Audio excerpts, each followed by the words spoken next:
ঈদের নামাজ পড়ে একটা যুবক কবরের কিনারায় দাঁড়াইয়া দাঁড়াইয়া কান্না করে।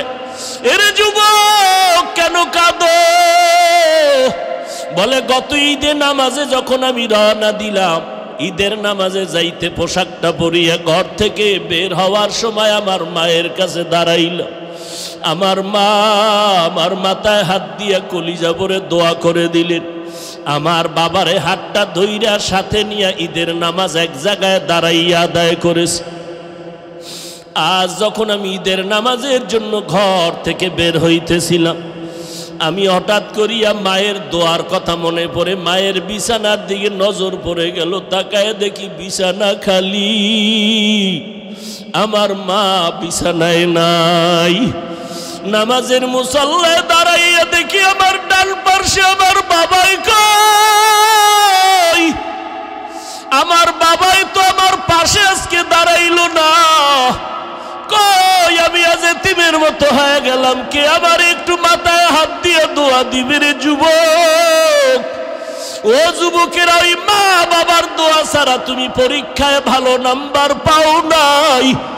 ওই মা বাবার চোখের পানি আর দোয়া ছাড়া আমি হাফিজুর রহমান চেয়ারে বসতে পারি নাই। ওই মা বাবার চোখের পানি আর দোয়া ছাড়া তুমি মাওলানা মুফতি হইতে পারো না রে যুবক। ওই মা বাবার দোয়া ছাড়া তুমি টাকার মালিক, বাড়ি গাড়ির মালিক, সম্মানের চেয়ারের মালিক হতে পারো নাই। ওই মায়ের কথা মনে যদি থাকে রে যুবক, ওই মায়ের কথা বলিয়া কে কাঁদাইছো? পায়ে হাত রেখে বলি, যা যদি মা বেঁচে থাকে পাও ধরিয়া ক্ষমা নাও। কারণ মায়ের চোখের পানি ছাড়া তুমি আজকে টাকার মালিক হতে পারো নাই। ওই মাকে ধমক দিয়া কত চোখের পানি ফালাইছো রে সন্তান। ওই মা তোরে যদি দোয়া না করে তোর জন্য জাহান্নাম হারাম হয়ে যাবে। ওই বাবারে ভুলিয়া কেমনে আরামে ঘুমাও? ওই মাকে ভুলিয়া কেমনে আরামে ঘুমাও? ও যুবক, এত নিষ্ঠুর কেন হইলি? চোখেও কি একটু পানি আসবে না রে বাবা? ওই মাকে হারাইয়া বাবারে হারায়া কেমনে ঘুমাও?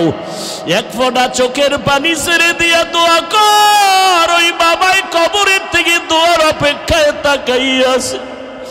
ওই বাবার চেহারাটাও কি মনে পড়ে না রে সন্তান? ওই মায়ের চেহারাটাও কি মনে পড়ে না রে সন্তান? এত নিষ্ঠুর কেন হইলি রে বাবা? ওই মা বাবার চেহারাও কি মনে পড়ে না? অন্তরে কি একটু মায়া আসবে না রে বাবা? আল্লাহর নবী সাহাবী ওমরের সামনে দাঁড়ায় বান্দা কান্না করে আর বলেন, খলিফাতুল মুসলিমিন, আমি যুদ্ধের ময়দানে যাব না। আমার স্ত্রী আমাকে সান্ত্বনা দিয়া বলে, স্বামী তুমি যুদ্ধের ময়দানে যাও,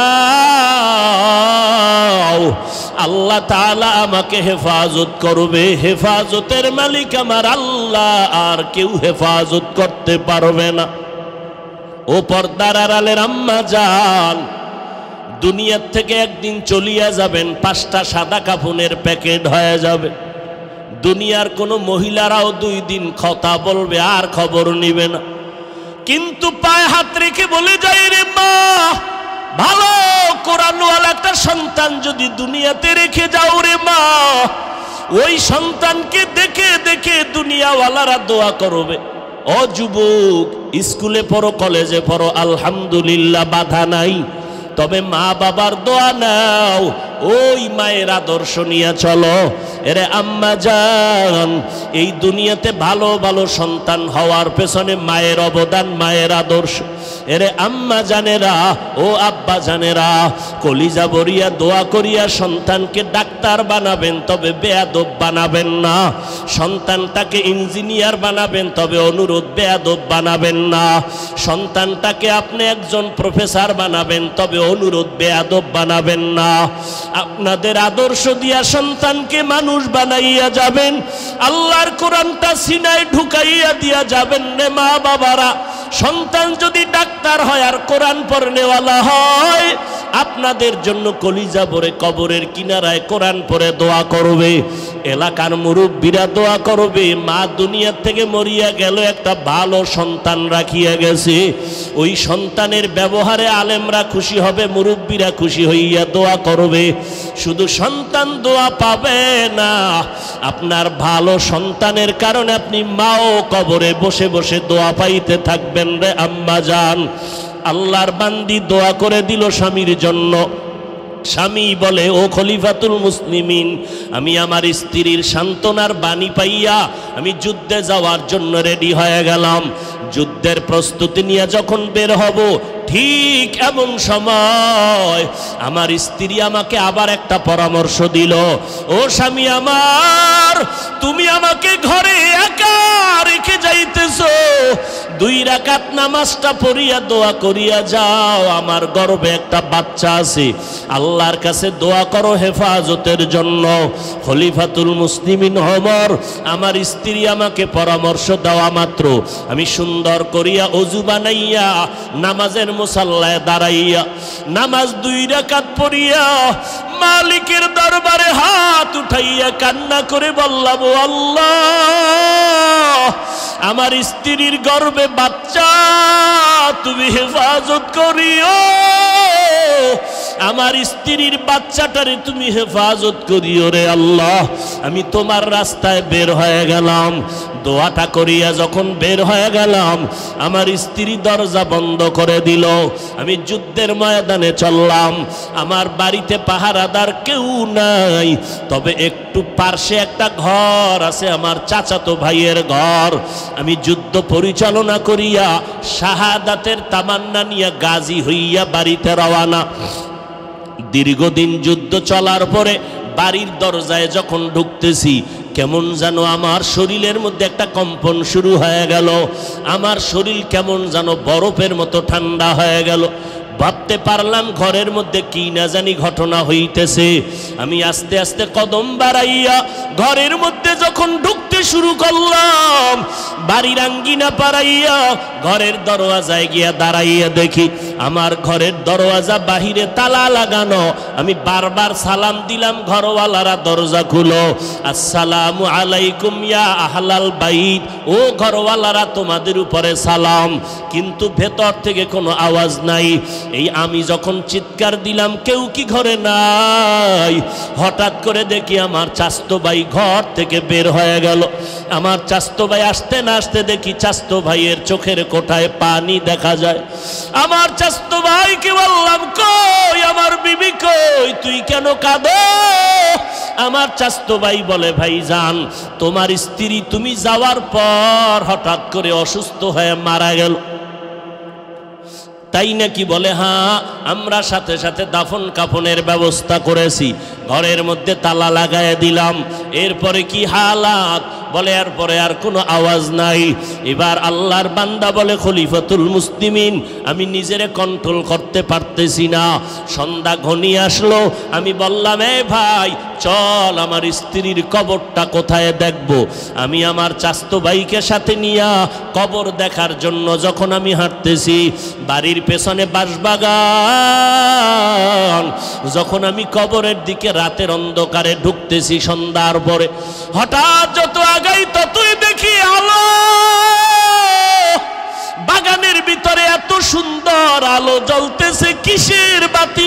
ভাইটাকে জিগাইলাম, কোনো বাতি লাগাইছো? কয়, খোদার কসম কোনো বাতি লাগাই নেই। ও আল্লাহর বান্দারা, ভালো করে শুনো, এমন সন্তানের মা বাবা হইয়া কি লাভ হবে? যেই মা বাবারে সন্তান সালাম দিবে না, এমন সন্তানের মা বাবা হইয়া কি লাভ হবে? যেই সন্তান মা বাবার খেদমত করবে না, এমন মা বাবার সন্তান দুনিয়াতে রেখে কি লাভ হবে রে মা ও বাবাজিরা? যেই সন্তান তোমার ইজ্জত নষ্ট করবে, মায়ের ইজ্জত নষ্ট করবে রে বাবা। এবার আল্লাহর বান্দা বলে, আমি যত কবরের দিকে আগাই দেখি কবরের উপরে আলো জ্বলতেছে। আলোটা দেখতেছি ডাইরেক্ট উপর দিকে গিয়া পুরা আসমানটা আলোকিত হয়ে গেল। আমি হঠাৎ কবরের কিনারায় গিয়া দাঁড়াইয়া দেখি কবরের ঠিক মধ্যখান থেকে একটা বাতি জ্বলতেছে। কিন্তু বাতিটার কোনো আকৃতিও খুঁজে পাই না, শুধু আলোই দেখতেছি। এবার চাচতো ভাইকে বললাম, এখানে আলো আসলো কোথার থেকে? বলে জানি না। যেদিন আমরা দাফন করিয়া গেলাম এর কয়েকদিন পর থেকেই দেখি কবর থেকে আলো জ্বলতেছে। এবার আমি চিন্তা করলাম আলোটা কেন জ্বলে, আমি কবরটার মাটি উঠাইয়া ভেতরে দেখব। আমার চাচতো ভাইটাকে বললাম, রে ভাই, কবর খনন করার হাতিয়ার যন্ত্র নিয়ে আসো, আমি কবরটা খনন করে দেখব।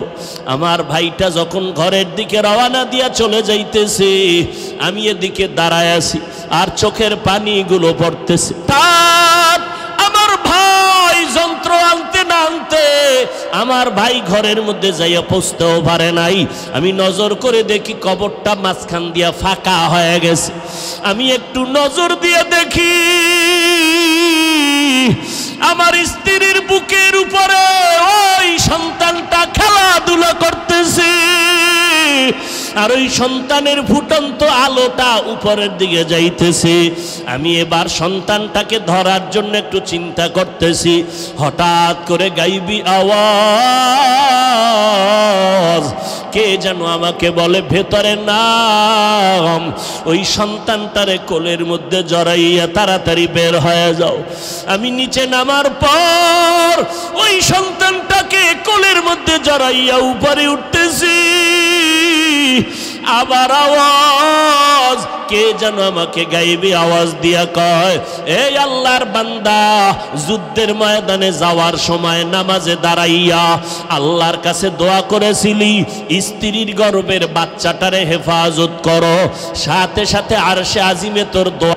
মিশরের জমিনে দাঁড়াইয়া পয়গম্বর ইউসুফ আলাইহিস সালাম, মিশরের মধ্যে দুর্ভিক্ষ, খানা নাই, লাইনে দাঁড়ায়া ইউসুফ নবী চেয়ারের মধ্যে বসলেন, অর্থমন্ত্রীর দায়িত্ব নিয়ে খানা দেয়। লাইনে দাঁড়ায় দাঁড়ায় সবাই খানা নেয়। হঠাৎ ইউসুফ নবী তাকায় দেখলেন একটা যুবক লাইনে দাঁড়ানো। ইউসুফ নবীর নজর পড়ে গেল, যুবকের নজরটাও খানার দিকে না, ইউসুফের চেহারার দিকে। সামনে যখন দাঁড়ায় গেল, লাইনে আসতেছে, সবাই ব্যাগ নিয়ে খানা নিয়ে যায় মেপে মেপে। সিরিয়ালে যখন দুপুরে যুবক দাঁড়ায় গেল, লোকেরা কর্মচারীরা বলে, তোমার খানা নেওয়ার ব্যাগ কই? কয় ব্যাগ নাই। খানা নিবা কিতে? কয় নিব না। তো আসছো কেন? এত কষ্ট করে লাইনে দাঁড়াইছো। বলে বেয়াদবি মাফ করে দাও, মন্ত্রী মহোদয়ের সাথে আমি কানে মুখে একটু আওয়াজ দিয়ে কথা বলবো। ইউসুফ নবীর চেহারার নজরটাও তো লেগে গেছে যুবকের উপর। পয়গম্বর ইউসুফ নবী বলেন, ও কর্মচারী, যুবকের একটু সুযোগ দাও আমার সাথে কথা বলার জন্য। যুবক ইউসুফ নবীর কাছে গিয়া হাজির, কানের কাছে মুখটা লাগাইয়া কি যেন আস্তে করে বলছেন। সামনের সব মানুষগুলো তাকায় আছে অপলক দৃষ্টিতে। এই যুবকটাকে যে আমরা লাইনে দাঁড়াইয়া খানা নিলাম, যুবকের খানাও নেয় না, কোনো ব্যাগ নাই, কোনো পাত্র নাই, অথচ ইউসুফের সামনে ডাইরেক্ট চলে গেল। শুধু চলিয়া গেল না, কি যেন কানে কানে বলছে জানাও নাই। সবাই নজর করে দেখে, ওই যুবক কানের মধ্যে মুখটা লাগানো মাত্র দেখে ইউসুফ নবীর চোখ বেয়ে টপ টপ করে পানির ফোঁটা পড়তেছে। শুনি দা কে বদ মানন্দ দিদা তোরা দিদা ওয়া ইউসুফ রা শুনিদা। সবার ভেতর একটা কৌতূহল, এই যুবক কি জানো ইউসুফ নবীর কানের মধ্যে আওয়াজ দিল, ইউসুফ নবী কান্দে কেন? কান্না মাত্র ইউসুফ নবী চোখের পানিগুলো মুছে আর কয়, রে কর্মচারীরা, এই যুবক এর কোনো ব্যাগ নাই, খানার নিয়ত নাই, এর কোনো খানা দিবা তবে আমার পক্ষ থেকে হাদিয়া হিসেবে দাও। ব্যাগের আয়োজন করো, পাত্র জমা করে ইচ্ছা রকম যা পারে তাই দিয়া দাও। সে যেন চাইতে না হয়, মনের মতো দিয়া দাও, কোনো মাপজোপ দিবা না। আমার মনটাও খুশি, যুবকের মনটাও খুশি করে দাও। যখন ব্যাগ ভরে ভরে সীমাহীন খানা দিয়া যুবকের ইউসুফ নবী নিজেই বিদায় সংবর্ধনা জানায়।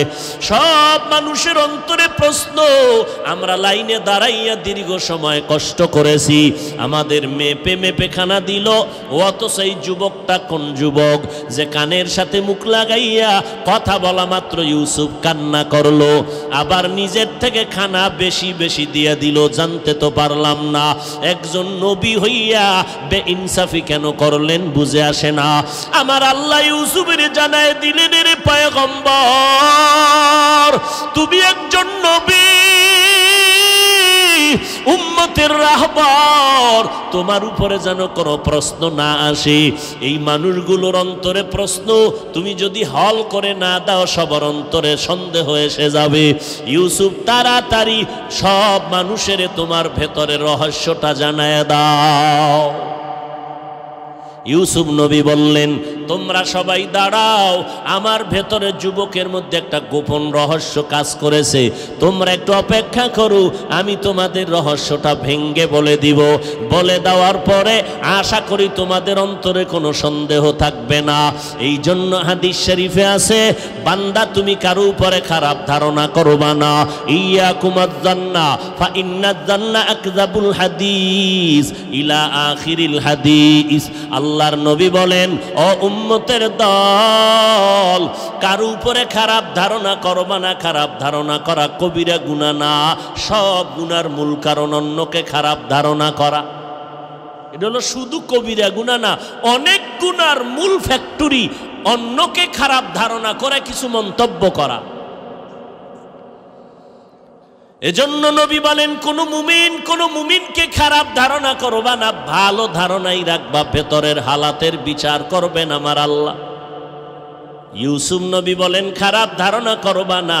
এই যুবকের সাথে আমার গোপন এক রহস্যের কথা তোমাদের শুনাইতেছি, একটু অপেক্ষা করো। আসল জায়গায় লাইন লাগাও, সব ক্লিয়ার হয়ে যাবে। আসল জায়গায় লাইন লাগাইয়া এই জমিনের মধ্যে চলে আল্লাহর আশিক বান্দা। আল্লাহ বলেন, ও নবী জানায় দেন আমার প্রিয় বান্দা যারা, তাদের বলে দেন, ও দুনিয়ার বান্দা, যদি পাহাড় সম পরিমাণ গুনাহ করো, আমি আল্লাহর রহমতের দরজা থেকে তোমরা ফিরে যেও না, আমি আল্লাহর কাছে ফিরে আসো, কারণ আমার দরওয়াজা ছাড়া ভেগে যাওয়ার কোনো দরওয়াজা নাই। আল্লাহ সব মানুষকে ডাকলেন, ইয়া ইবাদি, হে আমার প্রিয় বান্দা বান্দিরা। বান্দা বান্দি বললেই তো বোঝা যায় সব দুনিয়ার বান্দা বান্দি। হিন্দুরাও আল্লাহর বান্দা, আল্লাহ তাআলা আমার বান্দা কেন বললেন?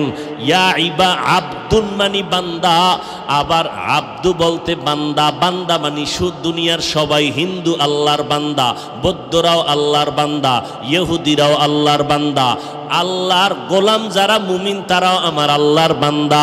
কিন্তু আমার আল্লাহ, আমার শব্দ, সব নবীরা আমার আল্লাহ পাকের আশিক, আর আমার আল্লাহ হলেন একমাত্র মুহাম্মদের আশিক। ঠিক তেমনি ভাবে আবু বকর আমার নবীর আশিক, ওসমান আমার নবীর আশিক, হযরত আলী আমার নবীর আশিক, সব সাহাবায়ে কেরাম মুহাম্মদের আশিক। আর মুহাম্মদ নিজে হলেন ওমরে ফারুকের আশিক। সেই ওমর 10 বছর রাষ্ট্র পরিচালনা করেছেন, অর্ধ দুনিয়ার বাদশাহ। যেই ওমর অর্ধ জাহানের খলিফা হইয়া কোনো বডিগার্ড নাই, সিকিউরিটি গার্ড নাই, একা একা রাস্তায় চলে, কোনো গার্ড নাই। অর্ধ দুনিয়ার রাষ্ট্রনায়ক, কোনো গার্ড নাই। আরে আমার গার্ড লাগবে কেন? আমার দেখলে শয়তান দৌড়ায়, তো আমার গার্ডের দরকারটা কি? ওমর কেমন যে শয়তান দেখছে মাত্র দৌড়, কেমন বেডা যে শয়তান দেখলে ফালায়। আমগো বাঙালি এক চোরায় কয়, আলহামদুলিল্লাহ হুজুর, শয়তান আমারে দেখলেও ফালায়। বিষয় তুমি ওমর নি? কয় না, তো শয়তান ফালায় কেন? কয় আমি এত বড় শয়তান, যেই দরজায় কিছু আকামের খবর আমি জানি, এটা শয়তানও জানে না। ওমরে ফারুক বসে আছেন খেলাফতের মসনদে। হঠাৎ তাকায় দেখতেছেন পয়গম্বরের সাহাবী যায়েদ বিন আসলাম রাদিয়াল্লাহু তাআলা আনহু বর্ণনা করেন ঘটনাটা তার আব্বাজান থেকে। ওমরে ফারুকের আমল চলতেছে, হঠাৎ করে তাকায় দেখেন এক আল্লাহর বান্দা একটা শিশু বাচ্চা কাদের মধ্যে নিয়ে চুমা খায়ার হাঁটতেছে মজলিসের ভেতরে। ওমরের নজর পড়ে গেল। ওমর ডেকে বলে, এই আল্লাহর গোলাম দাঁড়াও, বাচ্চাটারে কাদের মধ্যে নিয়ে তো আদর করো। তোমার মতো যদি সব বাবা হয়ে যাইতো সন্তানের আদর করনেওয়ালা, এই জমিনটা বেহেশতের বাগান হয়ে যাইতো।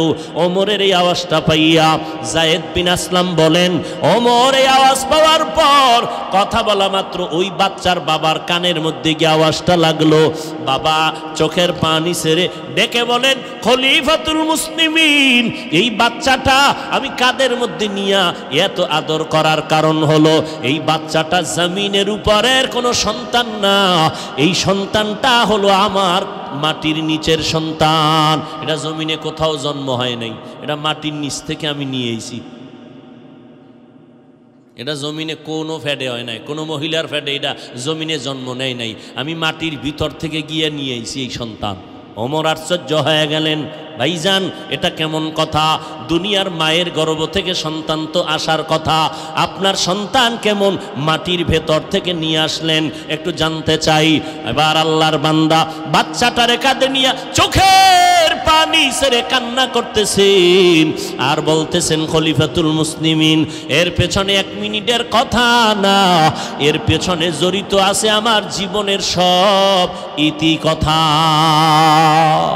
हकीकत से तू दुनिया बेखबर है, दुनिया की नुमाइश पर नजर है, नमी गुयम के आज दुनिया जुदा बाश बहर कारे के बाशी बा खुदा बाश। ওমর বলে, ঘটনা দীর্ঘ হোক, আমাকে শুনাইতেই হবে, আমি তোমার ঘটনা জানতেই হবে, অন্যদের জন্য হতে পারে এটা বড় উপদেশ, এটা বড় ইবারত। এবার আল্লাহর বান্দা নির্বিঘ্নে এক জায়গায় বসলেন, মজলিসের মধ্যে ওমর বসা, ওমরে ফারুক বসা। এবার ঘটনার রীতি টানতেছেন খলিফাতুল মুসলিমিন। আল্লাহ পাকের কুদরতের আওয়াজ, আমার জীবন বড় জীর্ণ শীর্ণ, জমিনের মধ্যে চলার মতো তেমন কোনো পথ আমার নাই। আমি নবীর সাহাবীর মোহাব্বতে চলতেছি ঈমানের পাওয়ার নিয়ে। আমার ঘরে আমার স্ত্রী আর আমি বসবাস করি, আর কেউ নাই। জীবন চলতেছে কষ্ট করে করে, ঘরের মধ্যে সংসার চালাই। আমার বিবির পর্দার বাহিরে নেই না, আমি দিনের বেলা কাজ করে যা পাই তা দিয়ে আমার সংসারের ঘরের মধ্যে খানার আয়োজন করি। আমার স্ত্রী ঘরের মধ্যে থেকে পর্দা রক্ষা করে নামাজ, যখনই ঘরের কিনারায় গিয়ে সালাম দেই, আমার স্ত্রীকে আমি সালাম দিতে দেরি, জবাব পাইতে মোটেও দেরি হয় না। আমি বললাম, ও বিবি তুমি কি ঘুমাও না?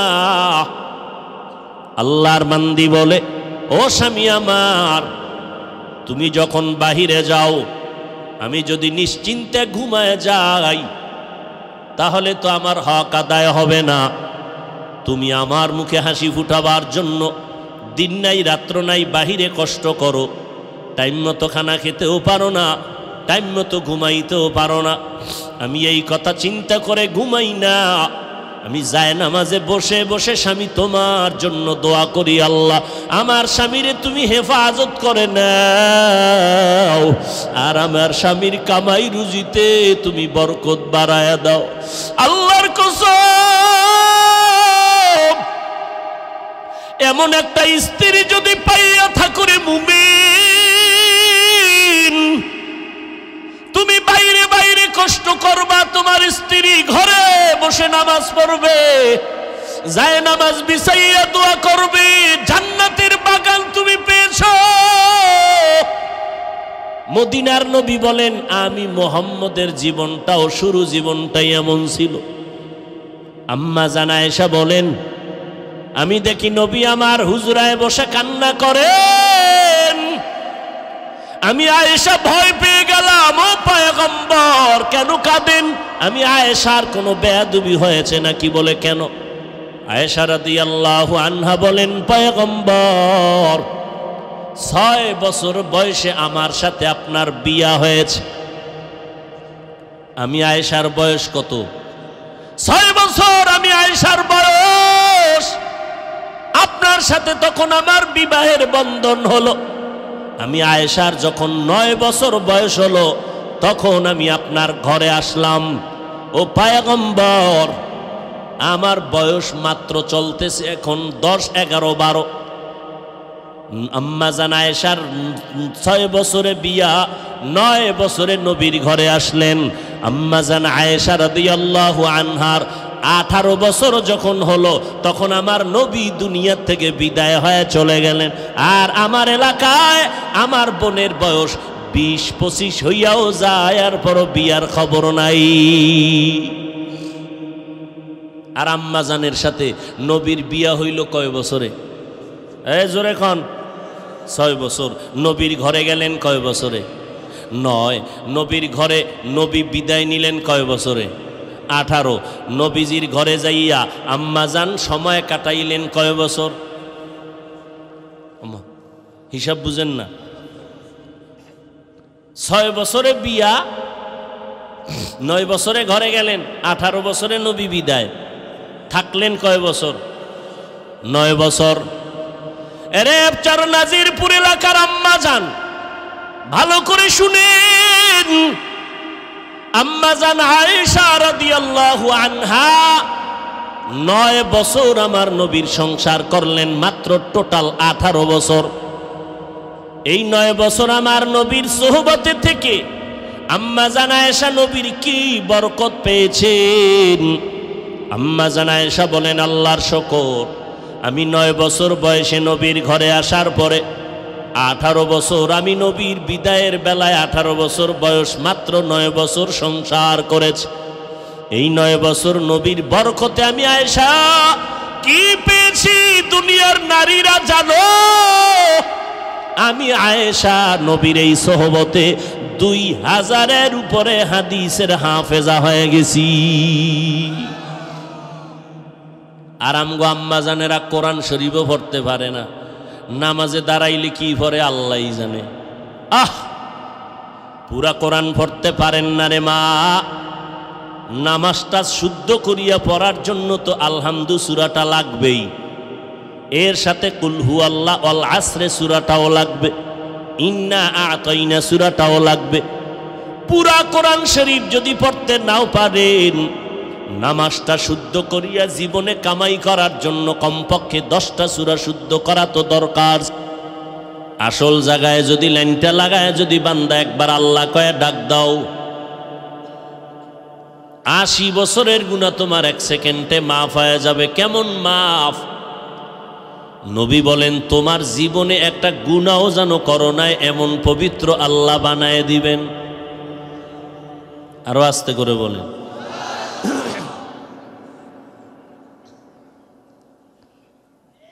আল্লাহ, বয়ান শুনবেননি কেউ? যেই শীত, আবার নদী পার হয়ে আইছেন।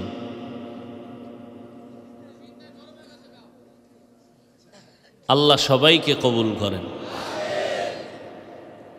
জিন্দগি মে বন্দেগি তো করনা হে,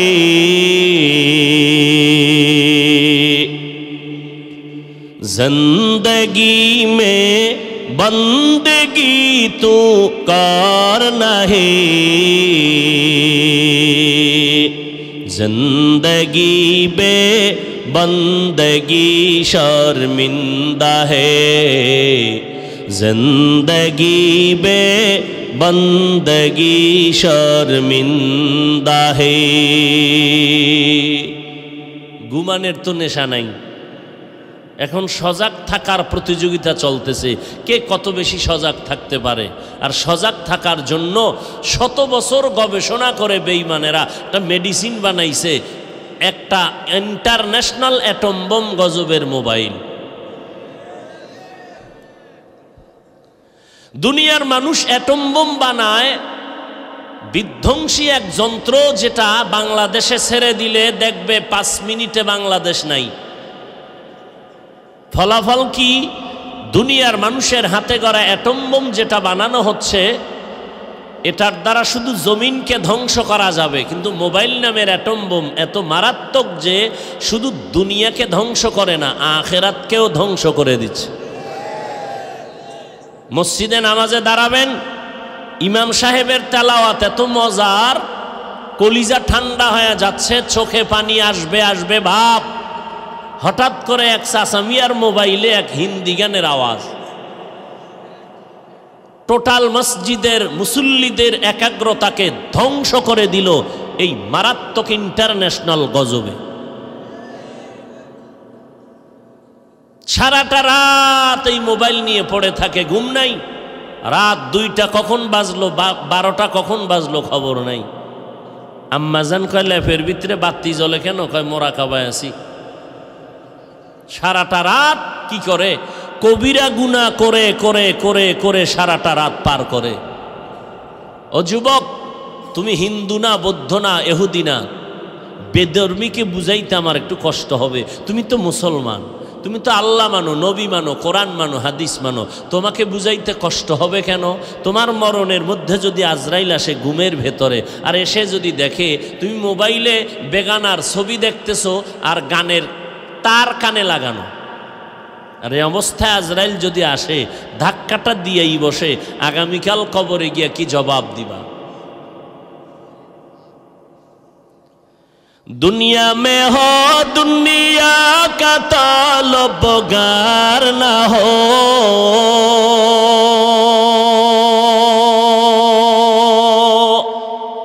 बाजार से गुजर हो खरीदार ना हो,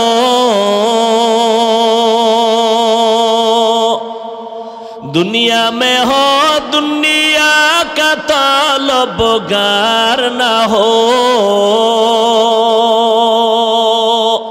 बाजार से गुजर हो खरीदार ना हो, ये दुनिया एक मिसले कागज फूल है, ये दुनिया एक मिसले कागज फूल है, जिंदगी में बंदगी तो कर नहीं, जिंदगी में बंदगी तो कर नहीं, जिंदगी बे बंदगी शर्मिंदा है, जिंदगी बे बंदगी शर्मिंदा है। লাইন লাগাইতে হবে আসল জায়গায়, তাহলে সব মাপ। সব এমপি সাহেব পার্লামেন্টে ঢুকতে পাস লাগে, পাস। আপনি ঢুকতে তো আরো বিপদ। কিন্তু এমপি সাহেবের সাথে যদি সম্পর্ক থাকে, পার্লামেন্টের গোড়ায় যদি সিকিউরিটি গার্ড বলে পাস কই, এমপি বলবে আমার বন্ধু, বলে ঠিক আছে স্যার। বাদশাহ হারুন আর রশিদ ওজিরে আজমকে নিয়ে রাস্তা দিয়া যাচ্ছে, কোথাও সফরে যাবেন। হঠাৎ করে তাকায় দেখেন রাস্তার পাশে একটা জমিনের মধ্যে এক বুড়া মানুষ ফলের গাছ লাগায়। বাদশাহ হারুন রশিদ বলে, বুড়া মিয়া আপনার বয়স কত? বলে 60-এর উপরে। আপনি যে কষ্ট করে রৌদ্রের মধ্যে কষ্ট করে গাছটা রোপণ করেন, ফলের গাছ হবে কবে? ফল খাবেন কবে? বুড়ায় কয় খোদার কসম আমি এই ফল খাওয়ার জন্য গাছ লাগাই না। তাহলে এত কষ্ট কেন করেন? বুড়ায় কয় গাছ লাগাবো আমি, খাবে আমার প্রজন্ম, ভবিষ্যতে সন্তানেরা। যেমন আমগো আম্মা আব্বারা ফল লাগায় গেলেন, আমরা খেয়েছি। আমি কষ্ট করে গাছ রোপণ করে যাব, আমার সন্তানেরা খাবে। মুরব্বীর মাথায় বুদ্ধির জবাব পাইয়া বাদশাহ হারুন রশিদ খুশি হইয়া 1000 টাকা হাদিয়া দিল। মুরব্বী লাগেনি, কথা কয় না।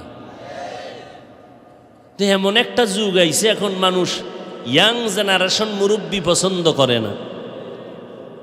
না দুনিয়ার লাইনে মুরব্বী পছন্দ করে, না আখেরাতের লাইনে। আখেরাতের লাইনে যারা জান্নাত চায় এরা বলে আমাকে কোনো মুরব্বী লাগে না, আমরা নামাজ পড়বো, জিকির করবো, তসবি টানবো, বাস জান্নাত রেডি। আবার আলেমের কাছে, পীর সাহেবের কাছে যাব কেন? মুরব্বী মানতে প্রস্তুত না। দুনিয়ার লাইনেও বলে মুরব্বী লাগবে না। মুরব্বী ছাড়া সন্তান বিবাহ করে ফেলল, তারিখ কমপ্লিট হয়ে গেল।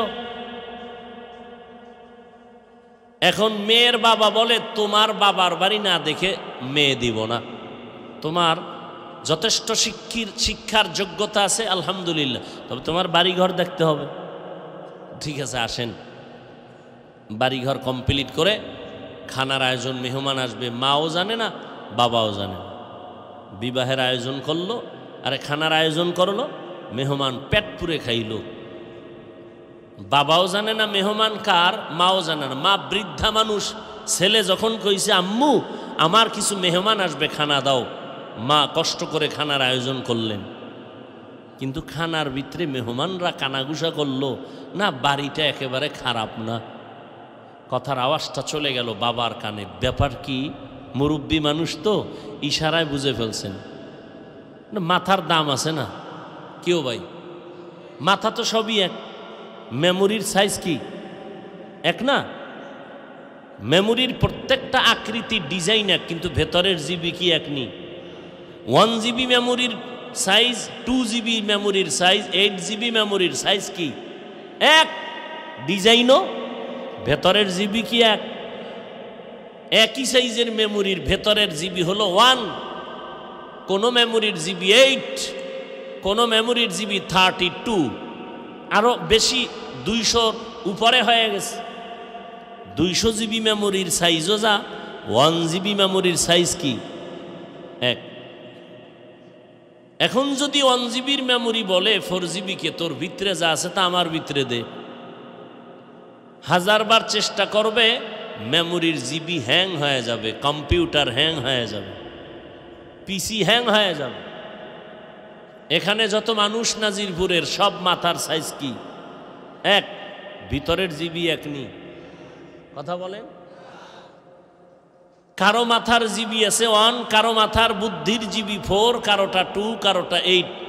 কিছু কিছু মানুষ আছে গো জিবি নেই। এরা বয়ে বয়ে বয়ে বয়ে আলেম গোনামে লিস্টি করে, এদের 24 ঘন্টা ডিউটি আলেমের বিরোধিতা করা। বিষয় কি? তুমি আলেম ছাড়া তুমি দুনিয়াতে আসছো কেন? তো বিরোধিতা করো কেন? আমার জিবি নাই।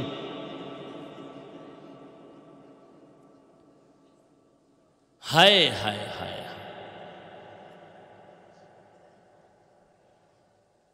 বড় কঠিন জিনিস। বাদশাহ হারুন রশিদ মুরব্বীর কথা শুনে 1000 টাকা জাগাত পুরস্কার দিছে। মুরব্বী কয় মানুষ গাছ লাগাইয়া ফল খায়, 1 বছর পর আমি পাইছি নগদ। আমি কি এ কথা যখন কইছে না বুড়ায়, বাদশাহ হারুন রশিদ আরো 1000 দিছে। বুড়ায় কয় মানুষ গাছ লাগাইয়া বছরে ফল পায় 1 বার, আমি নগদ পাইলাম 2 বার। বাদশাহ খুশি হইয়া আরো দিবে দিবে। ওজির কয় তাড়াতাড়ি দৌড় দাও, এই বুড়ায় যে বুদ্ধি লইছে তোমারে ফকিন্নি বানায় ছাড়বো, ভাগো তাড়াতাড়ি। মুরব্বীদের বুদ্ধি। যখন বাবায় টের পাইছে যে এই মেহমান আমার ঘরে, এরা বিবাহের মেহমান, আমার সন্তানকে জামাই বানাবে, শর্ত দিছে তুমি বাড়িঘর ঠিক, আসো মেয়ে কোন দিন নিবা নিবা, তবে তোমার মা বাবাকে কোনো মুরব্বি আনতে পারবা না। এইবার মেহমান চলে গেল, ছেলে রাজি হয়ে গেছে মুরব্বি নিব না। বাবায় ছেলেরে বলে, বাবা আমার বাড়িঘর বিক্রি করে তোরে লেখাপড়া শিখাইলাম, আজকে মেহমান আসলো, যা বুঝলাম কি জানি ঘটতেছে। ছেলে বাবার চোখের পানি দেখে বলে ফেললো, বাবা এই হালাত, তো এখন কি করার, যেহেতু করবি বাধা দিলে উল্টা দিকে যাবে, কি করা যায়? শর্ত দিছি মুরব্বি নেওয়া যাবে না। বাবায় কাঁদতেছে, আমারে নিবি না?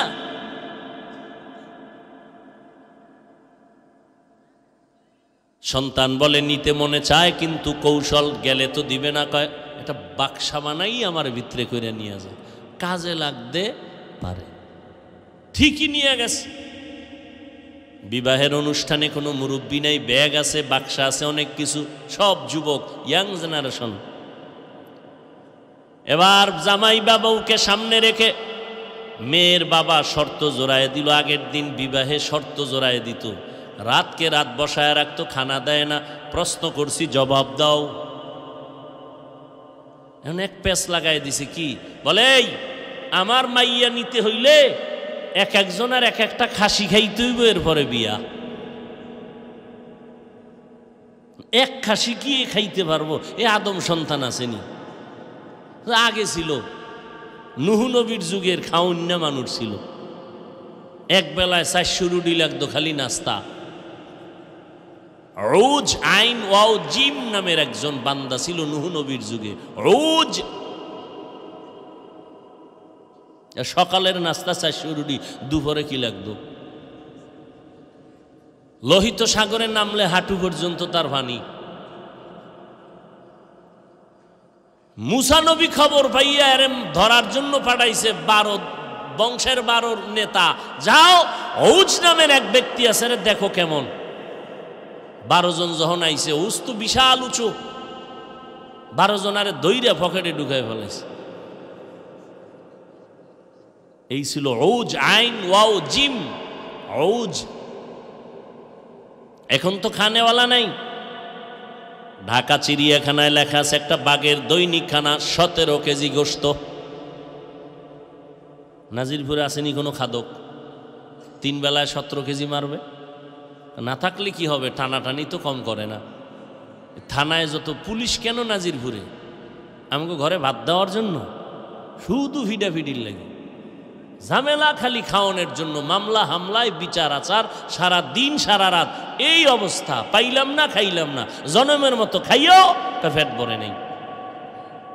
ডাক্তার বলছে মিষ্টি খাওয়া হারাম। হে খবর পাইছে সবে বরাতে পরে জেলাফি দিতেছে মসজিদে, দৌড়। খাইতে হইব, তবারক খাইলেই মোবারক হয়ে যাবে। হেন গিয়া গরম জেলাফি ভাইয়া 1 পোটলা বগলের তলে নিয়ে চিন্তা করে, আর 1 পোটলা দড়ি, আর 1 পোটলা হাত বাড়ায় দিছে, আর একজন পিছন দিয়ে দেখে একটাও হয় না, আর এ একটা লইয়া আর একটা টানে, ও বগলের তলেরটা টান দিছে, ওইটা থুই এটারে ধরছে, ধৈরা 2 জন কিলাকিলি, জেলাফির পোটলা ভাইয়ের তলে, ওদিক দিয়া ভাগাভাগি হয়ে জেলাফি নাই, মানুষও নাই, এই 2 জন আর কিলাকিলি এখনো চলে। কিলাকিলি কইরা পাইল না, বিদায় বেলা এবার কানে ধরে তওবা করে, আল্লাহ এই মসজিদে আর জীবনে ঢুকায় না, বিষয় জেলাফি ভাই নেই। ডাক্তার বলছে মিষ্টি খাওয়া হারাম, খাইলেই আজরাইল এসে হাজির হয়ে যাবে টিকিট ছাড়া। এর নাম খাদক। আল্লাহ, খানেওয়ালা নাই। এবার বলছে আমার মাইয়া নিতে হইলে এক একজনের এক একটা খাসি খাইতে হইব। এখন ছেলে বিপদে পড়ছে, আব্বা আসেনি সাথে, মুরব্বী। এবার কানে কানে গিয়ে কাব্বু ভেজাল তো পড়ছি। কি শর্ত দিছে, একটা খাসি খাইতে হইব, নাইলে মাইয়া পামু না। টাইম দিছিনি? কয় না। কথা ওয়াদা কর, কসম খা যে খামুই খামু। কসম খায় খামু। এখন খাবি আধা ঘন্টা, এরপরে ঘুমায় বলবা বাথরুম রেডি কর, খাবি আর ওর বাড়ি ছাড়বি। সব 1 মাস লাগায় খালি খাসি খাবি, বাড়ি ছাড়বি, ওরে ফকির বানায় এরপরে যাবে। বাবার বুদ্ধি যখন দিছে না, মেয়ের বাবা স্যারেন্ডার হয়ে গেল। এই বুদ্ধি তো তোমগো মাথায় নাই, কে দিছে কও? বাবায় বুঝতে পেরেছে, হ্যাঁ ও বুড়া মানুষ ছাড়া এই বুদ্ধি কেউ দিতে পারে না। খুঁজতে খুঁজতে পেয়ে গেল ছেলের বাবা হাজির। শেষ পর্যন্ত বিবাহ হয়েছে, তবে মুরব্বির মাধ্যমে হয়েছে, মুরব্বি ছাড়া হয় নাই। মুরব্বি সমাজে থাকা অনেক বরকতের জিনিস, অনেক বড় বরকত। আসল জায়গায় লাইন লাগায় দাও। বাদশাহ হারুন রশিদের সাথে সম্পর্ক গভীর, লাইন ডাইরেক্ট হয়ে গেল, হাদিয়া সীমাহীন পেয়ে গেল। মোহাব্বতের একটা সূত্র আছে, আমি আল্লাহর সাথে বান্দার সূত্রের নাম, মোহাব্বতের সূত্রের নাম হলো ইবাদত। ওয়ামা খালাকুতুল জিন্না ওয়াল ইনসা ইল্লা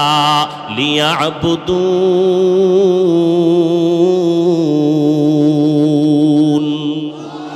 মা খালাকুতুল জিন্না ওয়াল ইনসি বাখা জুজ ইবাদত নিস্তে মাকসুদ আজ্জাহা।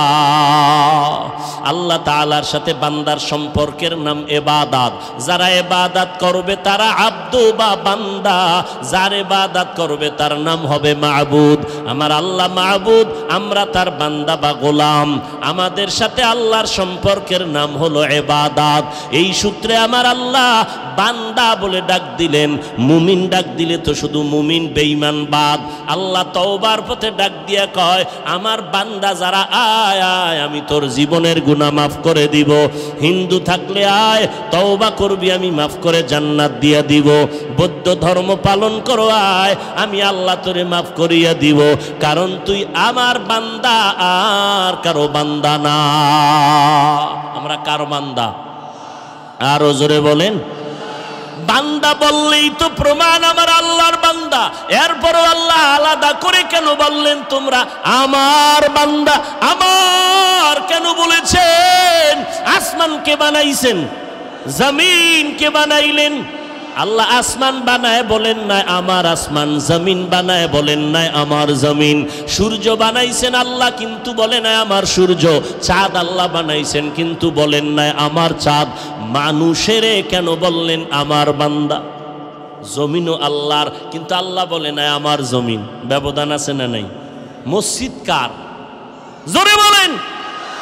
আমি শুরুতেই বলছি, বয়ান মুখস্থ করে করা যায় না।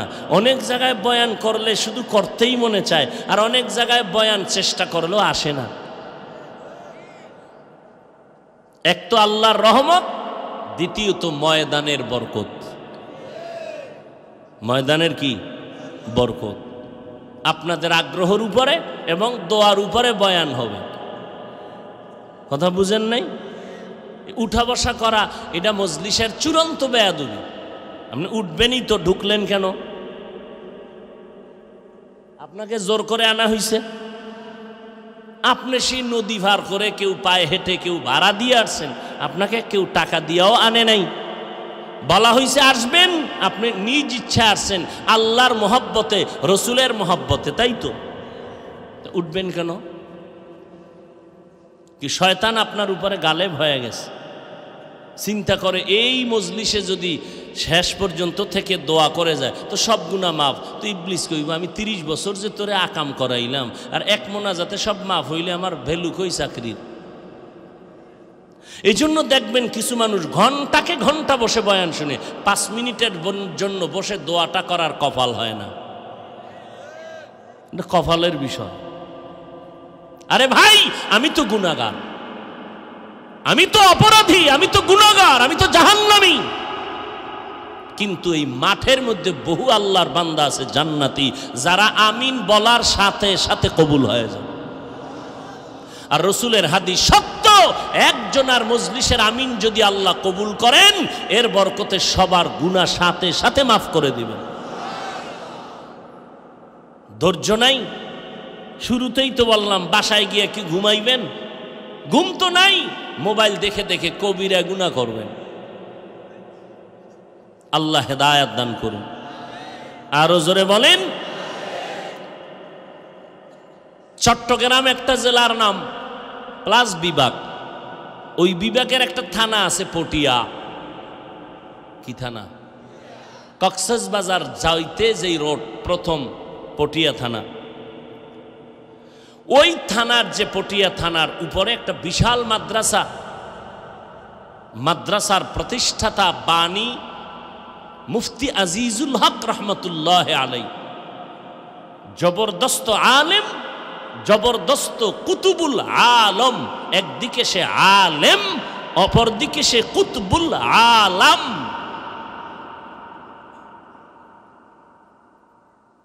তিনি বয়ানে বসছেন, স্টেজে বসছেন সভাপতি।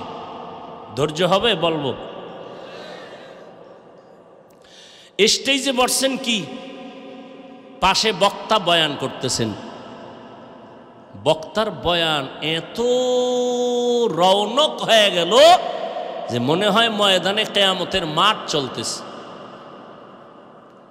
মুফতি সাহেব হুজুর রহমতুল্লাহ আলাই বক্তা সাহেবকে ইশারাতান বললেন, হযরত বয়ান বন্ধ করুন। খুব খেয়াল করবেন, আমি বান্দার কোনো এলেম নাই, কোনো আমল নাই। আপনি কি বলবেন? আমারটা তো আমি অ্যাডভাইস করতেছি। এরপরও মানুষ কেন বয়ান শুনে, মানুষ কেন দাওয়াত দেয়,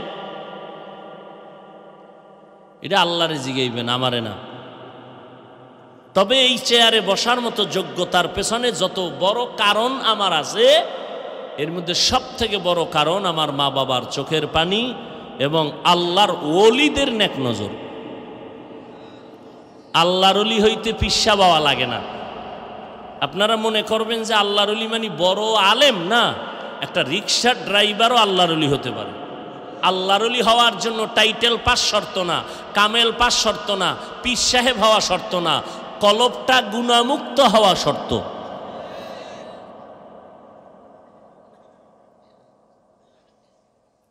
আল্লাহু আকবার। মুফতি সাহেব হুজুর বললেন, এই হযরত বক্তব্য বা বয়ান বন্ধ করুন। বন্ধ করলেন। হুজুর নিজে মাইকটা নিয়ে নিলেন, নিয়া বললেন, আমি মুফতি আজিজুল হক তাসাউফের লাইনে, রুহানিয়াতের লাইনে যে পাওয়ার পেয়েছি, যার নাম খেলাফত, আমি এই বক্তা হজরতকে আমি আমার পক্ষ থেকে রুহানিয়াতের খেলাফত দিয়ে দিলাম। আরে বুঝার পরে সুবহানাল্লাহ বললেন। এবার হুজুর বললেন, ঠিক আছে, আপনি এবার বয়ান শুরু করেন। বক্তা সাহেব এবার বয়ান শুরু করলেন। খুব খেয়াল করবেন, এবার বক্তা বয়ান শুরু করছেন, কিন্তু আগের মতো রং বয়ানে আসে না। কঠিন অবস্থা। বক্তা প্রচণ্ড চেষ্টার পরেও বয়ানে সে আগের রং। মুফতি সাহেব হুজুর আবার বললেন, বয়ান বন্ধ করুন। বয়ান বন্ধ করে মাইক আবার নিয়ে নিলেন।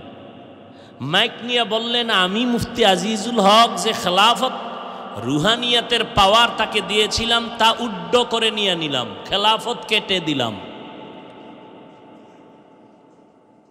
মাথা তো গরম হয়ে গেছে মাঠের মানুষ। আপনি যদি নিয়েই যান, দিলেন কেন? যদি দিয়েই থাকেন, নিলেন কেন? মাত্র 5 মিনিটের বিষয়। মুফতি সাহেব হুজুর বললেন যে আমি খেলাফত দেওয়ার শুরুতে ভেবেছিলাম,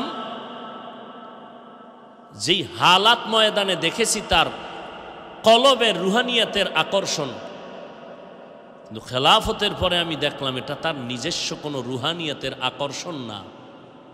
ময়দানে এক বুজুর্গ বসে আছে, তার আকর্ষণ, ফোকাস লাগছে তার কলবে। ওই বুজুর্গের ফোকাসটা যখন কলবে গিয়া ধাক্কা মেরেছে, তার কলব থেকে মারেফতের নূর বের হয়েছে। যখনই আমি পরবর্তীতে বুঝতে পারলাম এটা তার নিজস্ব ফোকাস না, ওখান থেকে ময়দানের এক বুজুর্গ ফোকাস দিছে, রুহানিয়াতের নজর মারছে, তো কলবের দরজা খুলে গেছে। অতএব তার এটা নিজের পাওয়ার না, অতএব সে খেলাফত পাওয়ার যোগ্য না, আমি ফিরাই নিছি। কি বুঝলেন? কি এই কথা যদি বুঝেন, তাহলে ঘরে গিয়া কম্বলের তলে ঢুইকা কানে ধরে তওবা করবেন, আর বলবেন না যে চরমনাই লাফায় কেন, উজানি লাফায় কেন। আর যদি কপালে জুতার বাড়ি থাকে, আল্লাহর লানত থাকে, তাহলে আজীবন আল্লাহওয়ালাদের বিরোধিতা করবেন, টের পাইবেন পুলসিরাতের গোড়ায়। মাস্তানি এত ভিতরে, এত জিদ আর মাস্তানি, তা আমাকে সামনে আসতে পারেন না? আপনার মাস্তানির পাওয়ার কত দেখি, মানে হুজুর টুজুর লইয়া পড়তে চান, এত এলেম আপনার, আসেন আমাকে সামনে আসেন, দেখি আপনি কোরআন শরীফের কয়টা আয়াত পড়তে পারেন। আর আপনি তো চরমনাইরে বাস দিতে দিতে দিতে দিতে টোটাল দেশটা এখন চরমনাইয়ের ময়দান ছাড়া, চরমনাইয়ের মুরিদ ছাড়া ওয়াজই জমে না।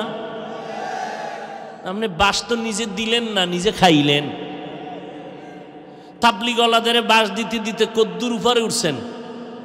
হ্যাঁ, আপনারে কয়জনই চিনে আর চরমনাই কয়জনই চিনে? আপনাকে কয়জন সম্মানের চেয়ার দেয় আর তাবলিগওয়ালাকে কয়জন দেয়? এত বাহাদুরি করেন কেন?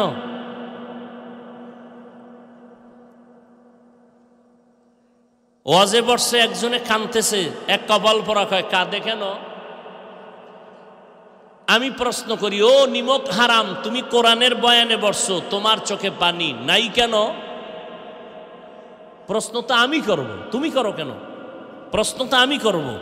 ময়দান কান্নার ময়দান, তোমার চোখে পানি নাই কেন বলো? অবশ্যই তোমার উপর আমার আল্লাহ বেজার, গুনার কারণে। তোমার উপরে মা বাবা অসন্তুষ্ট, এই জন্য তোমার চোখে পানি নেই। তুমি বাহাদুরি করো, চরমনেওয়ালারা কাঁদে কেন না? মুলাদি থানায় আসামি ধইরা পুলিশ এমন ফিডা দিছে, কোনো কান্না নাই চোখে। আর ওয়াজের প্যান্ডেলে মানুষ কান্না করে, কি মনে করেছ কান্না করাটা চারটিখানি বিষয়? পুলিশে ফিডায় কাঁদে না, আর ওয়াজের প্যান্ডেলে 200 হাত দূরে বৈশা আল্লাহ আল্লাহদের ওয়াজে কাঁদতেছে, কি মনে করেছ চোখের পানি? আর তুমি সমালোচনা করো, কান্দে কেন? আর কালা চশমার হুজুরে লাইভ দেয়, কান্না করার দরকার নাই। আল্লাহ হেদায়াত দান করুন। আমি গুনাহগার, কিন্তু এই ময়দানে বহু আল্লাহওয়ালা আছে, আমিন বলতে দেরি, কবুল হতে দেরি না। হাদিস অনুযায়ী স্পষ্ট আমরা দেখতেছি বহু আল্লাহওয়ালা আছে, একজনার দোয়া কবুল, এই ময়দান কবুল। আল্লাহ, আর একটু সামনে আগাবো না মোনাজাতের দিকে যাব? আল্লাহ কবুল করেন, আল্লাহ মাহফিল কবুল করেন। মাহফিলের বরকতে পুরা এলাকার মধ্যে কবরওয়ালাদের আযাবকে মাফ করে দেন। আল্লাহ পাক এই কবরের মধ্যে জান্নাত দান করেন। যত মুরব্বীরা আছেন বেঁচে, ওলামায়ে কেরাম সহ, আল্লাহ সবার হায়াতে বরকত দান করেন। এই মাহফিলের বরকতে পুরা অঞ্চলের মধ্যে অসুস্থ রোগীকে আল্লাহ সুস্থ করে দেন। ইয়া ইবাদিয়াল্লাযীনা আসরাফু আলা আনফুসিহিম লা তাকনাতু মির রাহমাতিল্লাহ ইন্নাল্লাহা ইয়াগফিরুয যুনুবা জামিআ ইন্নাহু হুয়াল গফুরুর রহিম।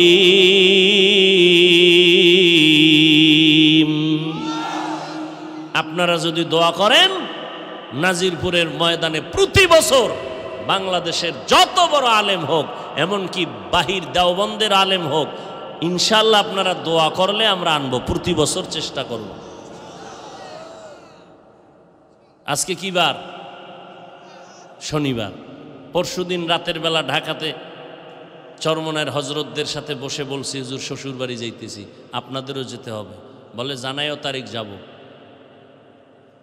বাংলাদেশের যত বড় বক্তা হোক সব নিয়ে আসবো, তবে আপনাদের দোয়া লাগবে। অ্যালার্জির ব্যারাম থাকলে আনা যাবে না। আল্লাহ সব ভাইকে হেদায়াত দান করুন। আরো জোরে বলেন। আমার মাদ্রাসায় 27 তারিখ জানুয়ারির শুক্রবার বয়ান 10টা থেকে শুরু হয়েছে, রাত্র 1টা পর্যন্ত সমস্ত ওলামায়ে কেরাম, চট্টগ্রাম, সিলেট, বাংলাদেশের উল্লেখযোগ্য, সময় দিছে আধা ঘন্টা 20 মিনিট। পটিয়া মাদ্রাসার মোহতামিম সাহেব পরিচালক আসছেন 20 মিনিট। বলি হুজুর আসছে কয় মিনিট? আমি কি হুজুর 20 মিনিট করেন, টাইম নেই। বহু বক্তা পেছনে বসা, 20 মিনিট কথা বলছে। ইনশাআল্লাহ আমার মনে চাইতেছে এই নদীর পারের মধ্যেও আল্লাহওয়ালাদের কদম আসুক প্রতি বছর ইনশাআল্লাহ। আলহাজ মোহাম্মদ এনামুল হক ভুইয়া, মাশাআল্লাহ, 20,000 টাকা ঘোষণা দিয়েছিলাম আমি, 50,000 টাকা দিবেন মসজিদের জন্য, আল্লাহ কবুল করেন। আল্লাহ দান করেন না কেন? এক সাহাবী নবীরে গিয়া কয়, নবী আমার খুব কষ্ট হয় সংসার চালাইতে, কেমনে একটু অর্থ বাড়বে? কয় দান করো। দান করতে করতে এত ধনী হইছে, এবার মাল সামলাইতে গিয়া নামাজের জামাত ছুটে যায়। নবীরে গিয়া কয়, এবার নবী মাল কমানের দোয়া কি? কয় দান করা বন্ধ করো। বন্ধ করে দিছে, মাল কমে গেছে। যদি কেউ ধনী হইতে চান, স্থায়ী একটা তাবিজ দান করেন। ফকির হইতে চাইলে দান করা বন্ধ করে দিবেন, আর খালি মুখে জিকির করবেন, নাই নাই নাই। একদিন দেখবেন আমনেও নেই।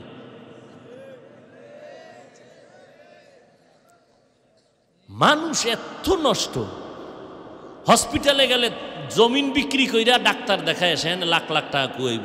অথচ নবী কয়, তোর ঘরে গজব আসছে বড়, একটা গরু মান্নত কর, একটা ছাগল মান্নত কর, কোরআন শরীফ পড়নেওয়ালা নিষ্পাপ বাচ্চাদেরকে খাওয়া, দোয়া করবে তাহাজ্জুদের সময়, আল্লাহ পাক কোটি টাকার বরকত দিবে একটা দোয়া। চিন্তা করে, একটা খাসি 14,000। কয় হুজুর একটা মুরগি দিলে হয় না? একটা মুরগি দিলে হয় না? হুজুর চিন্তা করছে একটা মুরগি দিয়ে ভালো। উম্মা কিছুক্ষণ পর কয় ফার্ম, দেশিও দিবে না, দাম বেশি। এর নাম বাঙালি। কয় ভাইজান আপনার দাওয়াত? কা আলহামদুলিল্লাহ। কয় আপনার বাড়ি? কয় নাউজুবিল্লাহ। এর নাম বাঙালি। আল্লাহ হেদায়াত দান করুন। ওমরে ফারুক রাদিয়াল্লাহু তাআলা আন, আশারায়ে মুবাশশারাদের মধ্যে দ্বিতীয়, খোলাফায়ে রাশিদিনের মধ্যে দ্বিতীয়। কে সে ওমর? যেই ওমরকে বর্তমান এক মাওলানা বলেছে তিনি নাকি ভণ্ড। কোন দেশে আছেন? চরের মানুষ। আল্লাহরে নিয়ে কবরে যাইতে পারবেন দূরের কথা, বেঁচে থাকতে পারবেন কিনা কঠিন। কারণ মাওলানায় যদি ওমরে ফারুকরে ভণ্ড কয়, তো আপনাদের উপায় কি? মাওলানা সাহেব বলতেছে কোরআন শরীফ পুরাটা ঠিক না, কিছু ভেজাল আছে। এ কিন্তু ইদানিং এর খবর। এক মাওলানা বলতেছে কালেমা কুফুরি, বন্ধ করে দাও। কোথায় যাবেন? আল্লাহ সারাইছে আমগো চরমনাই দেওবন্দি তাবলিগলা কোনো মাওলানা কয় নাই, তাইলে উপায় আছিল না। বড় আফসুস, ওমরে ফারুক তাকে ভণ্ড বলে মাওলানা। কেন? কয় তিনি 20 রাকাত তারাবি চালু করেছেন, এজন্য তিনি ভণ্ড। অথচ ওমরকে সমস্ত নবীরা আল্লাহর আশেক। মুসা নবী আল্লাহর আশেক, ইব্রাহিম নবী আল্লাহর আশেক, ইসমাঈল নবী আল্লাহর আশেক। আপনাদের জানা থাকলে বলেন, আমার আল্লাহ কার আশেক? জানা নাই? আরে আম্মা জান ইমাম গজালি রহমাতুল্লাহ আলাইহি বলেন, দুনিয়ার প্রত্যেকটা সন্তানের জন্য প্রাথমিক শিক্ষিকা হলো তার কলিজার টুকরা মা। এরে আম্মা জান, আপনাদের কপাল কত ভালো, আপনারা নবীদের মা, সাহাবায়ে কেরামের মা, আউলিয়ায়ে কেরামের মা, হাফেজে কোরআনের মা। এরে আম্মা জান, আপনারা তো বড় বড় আদর্শওয়ালা সন্তানের মা। এরে আম্মা জান, আপনারা তো আম্মা জান আয়েশা রাদিয়াল্লাহু আনহার মতো নারী, খাদিজা রাদিয়াল্লাহু আনহার মতো নারী। আপনারা তো নবীর কলিজার টুকরা ফাতেমা রাদিয়াল্লাহু আনহার মতো নারী। এরে আম্মা জান, একজন নারী নবীর ঘরে গেলেন, একদিন গিয়া নবীর স্ত্রীকে প্রশ্ন করলেন, পুরুষেরা জুমার নামাজে যায় কত সওয়াব, আমরা মহিলারা যেতে পারি না, কপাল খারাপ। খেয়াল করবেন, পুরুষেরা জানাজায় যায় কত সওয়াব, আমরা নারীরা যেতে পারি না, আমগো কপাল খারাপ, এত সওয়াব তো পেলাম না। পুরুষেরা ঈদের নামাজে যায় কত সওয়াব, আমরা নারীরা যেতে পারি না, আমগো তো সওয়াব পেলাম না। পুরুষেরা জিহাদের ময়দানে গিয়ে সওয়াব কামাই করে, আমরা তো যেতে পারি না।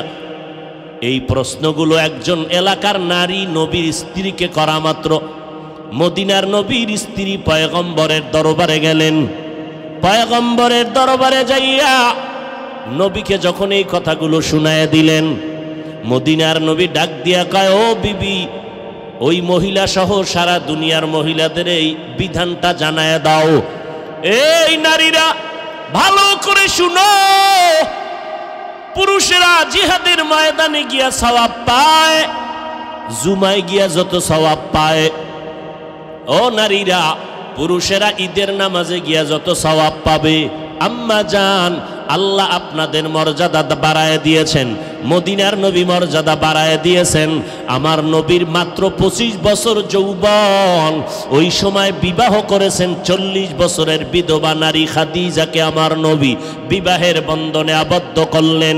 আমার নবীর জীবনের সন্তান সব খাদিজার গর্ভ থেকে আসছে। দুনিয়াতে নবীর আওলাদের বংশ জিন্দা আছে নবীর কন্যা দ্বারা, ফাতেমা রাদিয়াল্লাহু আনহার মাধ্যমে বর্তমানে নবীর আওলাদ আর বংশধারাটা অব্যাহত আছে। এরে পর্দার আড়ালের আম্মা জানেরা, আমার নবীও বলে, আমি মুহাম্মদ সৃষ্টির শ্রেষ্ঠ মুহাম্মদ হইয়াও আমার কোনো ছেলে নাই, আমিও 4 কন্যার বাবা। ও নারীরা ভালো করে শুনে নাও, তোমার গর্ভে যদি প্রথম নারী আসে, একটা কন্যা সন্তান পেয়েছো বাবা, একটা জান্নাতের মালিক হয়েছো।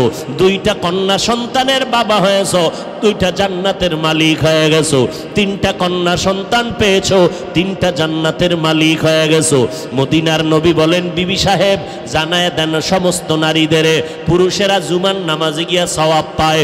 ও আম্মা জানেরা, আপনাদের জুমার নামাজে যাওয়া লাগবে না, আপনাদের ঈদের নামাজে যাওয়ার প্রয়োজন নাই, আপনাদের জিহাদের ময়দানেও যাওয়ার প্রয়োজন নাই। আপনারা ঘরের মধ্যে থাকিয়া নির্জনে নিরিবিলি পরিবেশে নামাজটা আদায় করবেন। সময় মতো নামাজ যদি পড়তে পারেন, পুরুষেরা বাইরে গিয়া জুমায় গিয়া ঈদগায় গিয়া যেই পরিমাণ সওয়াব পাবে, আমার আল্লাহ নারীদেরকে ওই পরিমাণ সওয়াব ঘরের মধ্যে দান করে দিবেন। এরে আম্মা জানেরা ভালো করে শুনেন, আম্মা জান আয়েশা রাদিয়াল্লাহু আনহা নবীর মাত্র 9 বছর ঘর করিয়া 2000 উপরে হাদিসের হাফেজা। শুধু কি তাই, আল্লাহ এত পরিমাণ ইলম দান করেছেন। বড় বড় বড় বড় সাহাবারা মাসআলায় যদি আটকাইয়া যাইতেন, আম্মা জান আয়েশার দরবারে গেলে আম্মা জান আয়েশা একটা সমাধান দেওয়া মাত্র সাথে সাথে তারা মেনে নিতেন।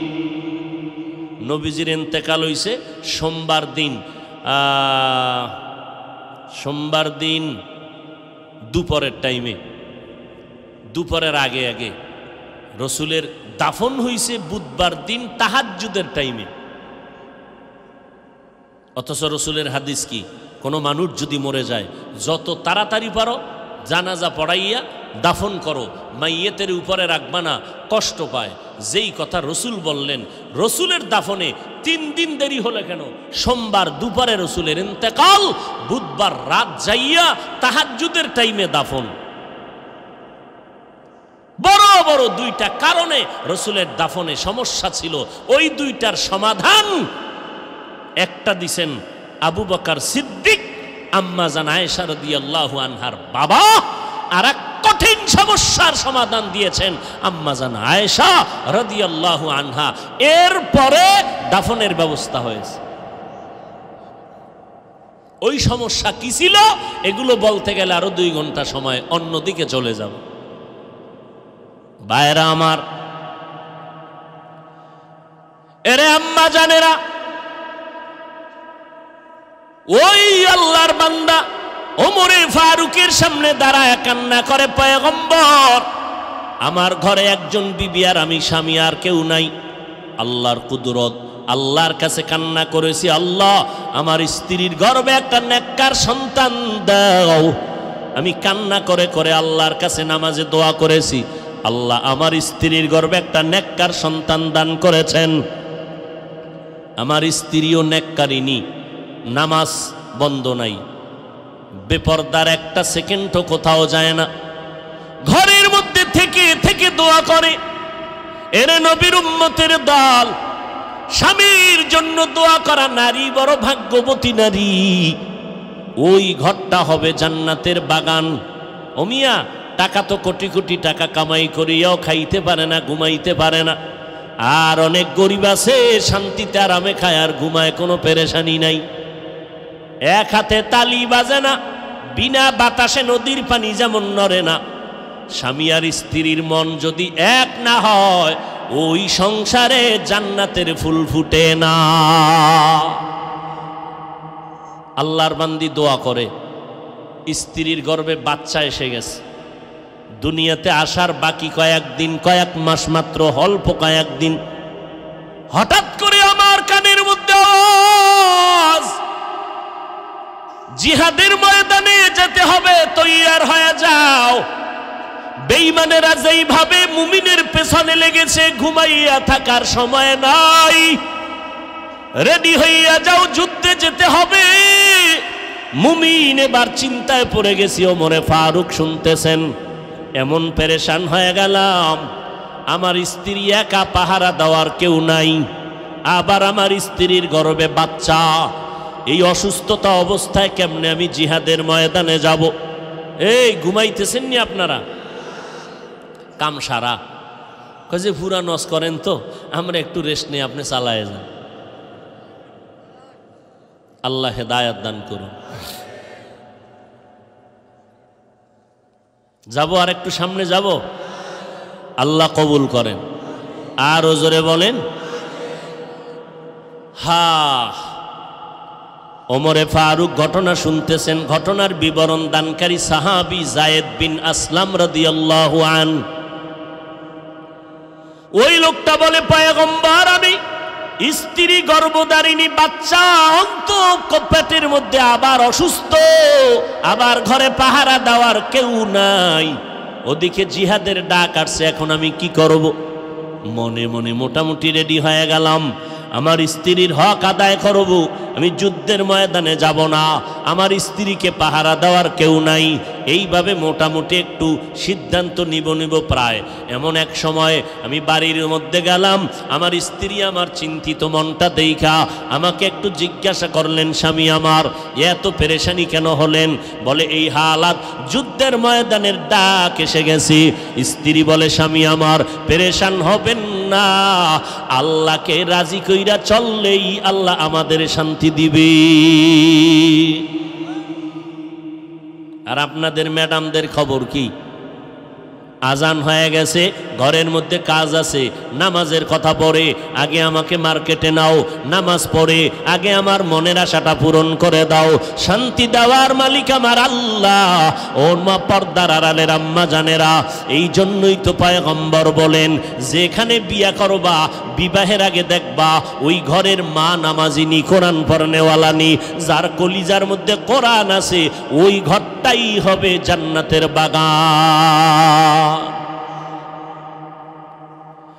এরে নবীর উম্মতের দল, আল্লাহর এক বান্দি একটা বাচ্চা নিয়ে আসে ঘরের মধ্যে, সাহাবী, পয়গম্বরের কলিজার সাহাবী, যুদ্ধের ময়দানে হাজির। ছোট ভাঙ্গা ঘরে স্ত্রী সন্তান নিয়ে আছে, একটা ছোট্ট বাচ্চা নিয়ে যুদ্ধ চলতেছে, বাড়িতে আসবে ভাব। রাতের বেলা স্বামী যুদ্ধের ময়দান থেকে ঘরে আসছেন, নবীর সাহাবী, কলিজার সাহাবী। এদিকে যুদ্ধের থেকে বাড়িতে আসার আগেই আল্লাহর বান্দির সন্তান দুনিয়া থেকে বিদায় নিয়ে চলে গেল। আল্লাহর বান্দি এত সবেরা, বাচ্চাটারে সুন্দর মতো বিছানায় শোয়াই একটা কাপড় দিয়ে রাখছে, মনে হয় আরামে ঘুমায়। গভীর রাতে স্বামী ঘরের মধ্যে হাজির। স্ত্রী মনটা হাসি খুশি অবস্থায় দরজা খুলল। স্বামীরে বুঝতেও দেয় না যে আমার ঘরের মধ্যে কোনো দুর্ঘটনা, মুসিবত, কোনো পেরেশানি যেন বুঝতে না পারে। কারণ স্বামী বাইরে কষ্ট করে, খানা নাই, ঘুম নাই। কত স্বামী বাইরে কামাই করতে গিয়ে মানুষের সাথে ঝগড়া করে। আমার আম্মা জানেরা যদি বুঝতে পারতেন, তাহলে কোনো স্বামীর সাথে খারাপ আচরণ করতেন না। আল্লাহর বান্দি দরজা খুলে দিলেন, সালাম দিলেন, খানার আয়োজন। কথার মধ্যে আল্লাহর বান্দা সাহাবী বলে, এই আমার ছেলেটা কই রে? স্ত্রী মইরা গেছে, এও কয় না, কয় যে রেস্টে আছে, রেস্টে আরামে আছে। ওই যে মারা গেছে চাদর দিয়ে শোয়া রাখছে।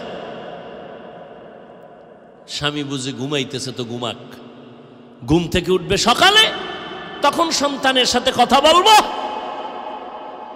আল্লাহর বান্দি এখনো জানাইতে পারে নাই, এখনো বলে না আমার সন্তান ইন্তেকাল হয়ে গেল। মনটাও খারাপ করিয়া স্ত্রীকে তাও বলেন, স্ত্রী মনটা খারাপ তাও দেখায় না, খুশি খুশি ভাব। কি পরিমাণ ধৈর্য থাকলেই তো সম্ভব। ছেলে মারা গেছে নিজের, আম্মা জানের কণ্ঠ শুনিয়া পুরা গ্রামের মানুষ সজাগ। পর্দা কই? সন্তান মরে গেছে চিৎকারের আওয়াজে। আর এই সাহাবীর স্ত্রী যেমন তেমন মহিলা, এবার স্বামীরে খানা টানা খাওয়ায় আরামে ঘুম পড়ায় দিল, নিজেও ঘুমাইল, স্বামীর সাথে আনন্দে কাটাইল। সকালবেলা দুজন উঠে ফজরের নামাজ পড়ল, নামাজের মুসাল্লায় বসিয়া এবার স্ত্রী কথাটা বলবেন, কেমনে বলবেন? স্বামীকে হাসি খুশি অবস্থায় বলে, স্বামী মনটা খারাপ না ভালো? কয় ভালো। একটু কথা বলি, বলেন। আচ্ছা, আপনার কাছে যদি কেউ কোনো মাল আমানত রাখে, আপনি রাখবেন নি? বলে রাখবো। আচ্ছা, যদি মালটা আমানত রাখার পরে ফেরত চায়, দিবেননি? কয় দিব। কয় যদি ফেরত চাইয়া নিয়ে যায়, আপনার মনটা খারাপ লাগবে নি? কয় না, খারাপ লাগবে না। দেখছেন নি কারবার? এবার আল্লাহর বান্দি চোখের পানি ছেড়ে ডাক দিয়ে কয়, স্বামী আমার, আল্লাহ তাআলা আমাদের একটা সন্তান দান করেছিলেন, আমাদেরকে আমানত। আল মালু আল বানুন জিনাতুল হায়াতিদ দুনিয়া, আল্লাহর দেওয়া আমানত। আল্লাহ তাআলা সন্তানটা গত রাত্রে নিয়ে গেছেন। স্বামী বেচারা চোখের পানি ছেড়ে কাঁদে আর কয়, বিবি এটা কেমন কথা, সহ্য করা যায় না রে বিবি, ধৈর্যের বাঁধ ছিঁড়ে যাইতেছে। কই আমার সন্তান? বলে আমি রাতের বেলা চাদর দিয়া ঘুম পাড়ায় রেখেছি, এখনো সেই চাদরে আবৃত আছে। আমি আপনাকে পেরেশানি দেই নাই, আপনি রাতের বেলা ঘুমাইতে পারবেন। আপনি যুদ্ধের ময়দানে কত কষ্ট করেছেন, আপনি যদি সন্তানের ইন্তেকালের খবর পান, আপনার ঘুম হবে না, অসুস্থ হয়ে যাবে। আল্লাহর দেওয়া আমানত আল্লাহ সময় মতো নিয়েছেন, আপনি মনে কষ্ট নিবেন না। সাহাবী কান্না করে, বিবি আমি সন্তানের জন্য কাঁদি না, আমি আল্লাহর দরবারে শুকর আদায় করি আর কাঁদি। তুমি কেমন আমার বিবি, কেমন করে তুমি ধৈর্য ধারণ করেছো রে বিবি? একটা সন্তানের লালন পালন করতে মা ঘুমাইতে পারে না, খানা খাইতে পারে না, জীবনের সব কিছু বিসর্জন দিয়ে দেয় মা সন্তানের জন্য। ওই সন্তান যদি মাকে মা বলে ডাক না দেয়, মায়ের কলিজাটা ঠান্ডা হয় না। আব্বা জানের কিনারায় মা রাতের বেলা ঘুমায় ঘুমায় কান্না করে। আব্বা জান বলে, বিবি কেন কাঁদো? বলে একটা সপ্তাহ হয়ে গেছে সন্তান আমারে মা বলে ডাক দেয় না। কেন ডাক দেয় না? বলে আমি একটু রাগ করেছিলাম, সন্তান অভিমান করে আমারে মা বলে না। আমার বাবা বলে, বিবি তুমি কষ্ট পেও না, তুমি টাইম মতো খানা খাওয়ার ঘুমাও, সন্তান বুঝে আসবে, ক্ষমা চাইয়া তোমারে মা বলে ডাকবে। মা ডেকে বলে, স্বামী আমার তোমারে বুঝাইতে পারি না, আমি যতবার খানার প্লেটটা সামনে নেই, একটা লোকমা আমার মুখে দিয়া ভেতরে যায় না। আমি যতবার বিছানায় বালিশে শুয়া চেষ্টা করি ঘুমানোর জন্য, আমার চোখে ঘুম আসে না। কারণ আমার খানার থেকে, ঘুমের থেকে সন্তানের মা শান্তি পাই। সন্তান যখন কলিজা ভরে মুখ দিয়ে একটা মা বলে ডাক দেয়, আমি মায়ের কলিজা ঠান্ডা হয়ে যায়। আজকে একটা সপ্তাহ হয়ে গেল আমার সন্তান আমাকে মা মা বলে ডাক দেয় না। আমি সহ্য করতে পারি না রে স্বামী। কই আমার গোসল, কই আমার খানা, কই ঘুম। ও নাজিরপুরের সন্তানেরা, কই মাকে হারাইছো, কই বাবারে হারাইছো। যেই বাবা তোমারে এমন একটা রাত্র নাই টেলিফোন করিয়া খবর নিত না। যতবার তুমি বাদ যেখানেই থাকতা, বাবায় রাতের বেলা টেলিফোন করে খবর নিত, বাবা কই, কখন ঘুমাবি, কখন খানা খাবি, বাবা তোর ঘুম না আসলে আমি বাবা সহ্য করতে পারি না। তোমার বিপদের খবর পাইলে বাবায় পাগলের মতো হয়ে যাইত। ও আল্লাহর বান্দারা, আজকে এখানে হাজির হয়েছো। মোনাজাতের পরে অনেকে ঘরের দরজায় গিয়া দেখবা মা তোমার অপেক্ষা করে, বাবা অপেক্ষা করে। আবার একদল সন্তান এখানে আছে যাদের বাবাও নাই, মাও নাই। ঈদের নামাজ পড়ে একটা যুবক কবরের কিনারায় দাঁড়াইয়া দাঁড়াইয়া কান্না করে। এরে যুবক কেন কাঁদো? বলে গত ঈদের নামাজে যখন আমি রওনা দিলাম, ঈদের নামাজে যাইতে পোশাকটা পরিয়া ঘর থেকে বের হওয়ার সময় আমার মায়ের কাছে দাঁড়াইল। আমার মা আমার মাথায় হাত দিয়া কলিজা ভরে দোয়া করে দিলেন। আমার বাবারে হাতটা ধইরা সাথে নিয়ে ঈদের নামাজ এক জায়গায় দাঁড়াইয়া আদায় করেছে।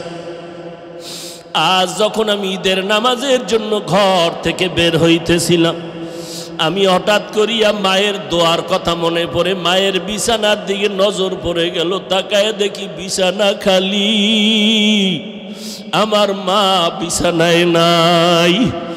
নামাজের মুসল্লায় দাঁড়াইয়া দেখি আমার ডান পার্শ্বে আমার বাবাই কই। আমার বাবাই তো আমার পাশে আজকে দাঁড়াইল না।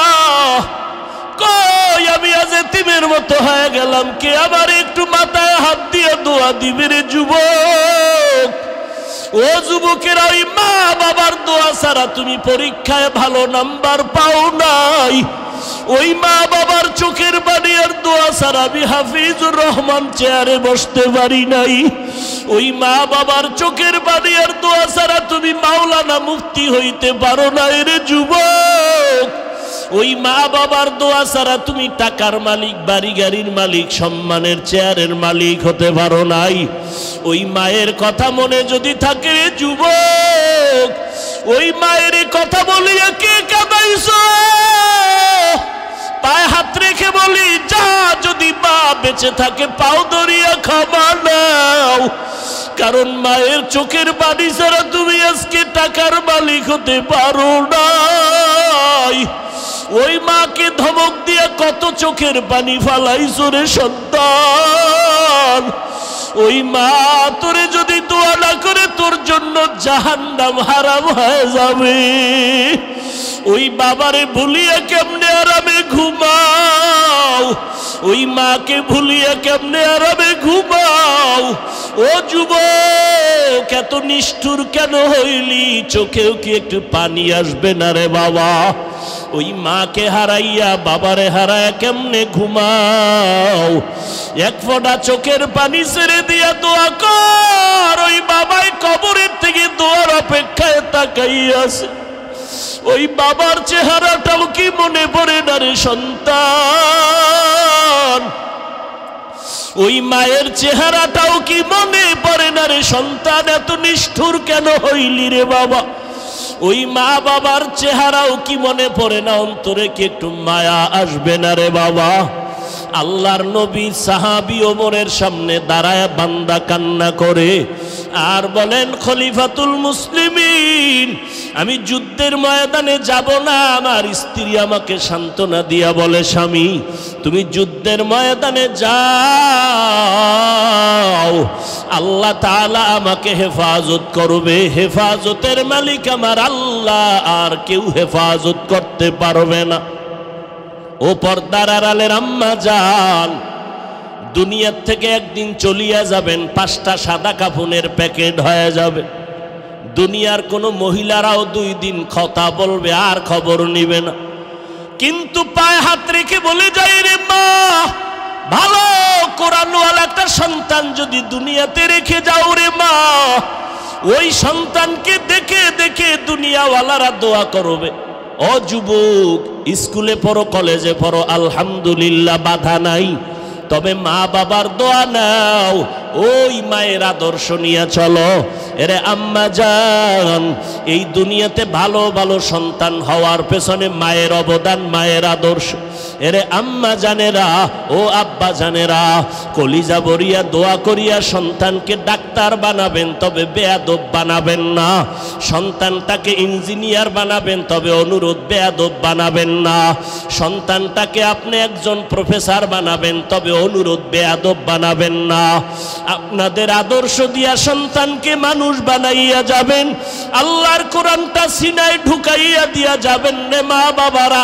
সন্তান যদি ডাক্তার হয় আর কোরআন পড়নেওয়ালা হয়, আপনাদের জন্য কলিজা ভরে কবরের কিনারায় কোরআন পড়ে দোয়া করবে, এলাকার মুরব্বীরা দোয়া করবে। মা দুনিয়ার থেকে মরিয়া গেল, একটা ভালো সন্তান রাখিয়া গেছে, ওই সন্তানের ব্যবহারে আলেমরা খুশি হবে, মুরব্বীরা খুশি হইয়া দোয়া করবে। শুধু সন্তান দোয়া পাবে না, আপনার ভালো সন্তানের কারণে আপনি মাও কবরে বসে বসে দোয়া পাইতে থাকবেন রে আম্মা জান। আল্লাহর বান্দি দোয়া করে দিল স্বামীর জন্য। স্বামী বলে, ও খলিফাতুল মুসলিমিন, আমি আমার স্ত্রীর সান্ত্বনার বাণী পাইয়া আমি যুদ্ধে যাওয়ার জন্য রেডি হয়ে গেলাম। যুদ্ধের প্রস্তুতি নিয়ে যখন বের হব, ঠিক এমন সময় আমার স্ত্রী আমাকে আবার একটা পরামর্শ দিল, ও স্বামী আমার, তুমি আমাকে ঘরে একা রেখে যাইতেছো, 2 রাকাত নামাজটা পড়িয়া দোয়া করিয়া যাও, আমার গর্ভে একটা বাচ্চা আছে, আল্লাহর কাছে দোয়া করো হেফাজতের জন্য। খলিফাতুল মুসলিমিন ওমর, আমার স্ত্রী আমাকে পরামর্শ দেওয়া মাত্র আমি সুন্দর করিয়া ওযু বানাইয়া নামাজের মুসাল্লায় দাঁড়াইয়া নামাজ 2 রাকাত পড়িয়া মালিকের দরবারে হাত উঠাইয়া কান্না করে বললাম, ও আল্লাহ, আমার স্ত্রীর গর্ভে বাচ্চা, তুমি হেফাজত করিও, আমার স্ত্রীর বাচ্চাটারে তুমি হেফাজত করিও রে আল্লাহ। আমি তোমার রাস্তায় বের হয়ে গেলাম।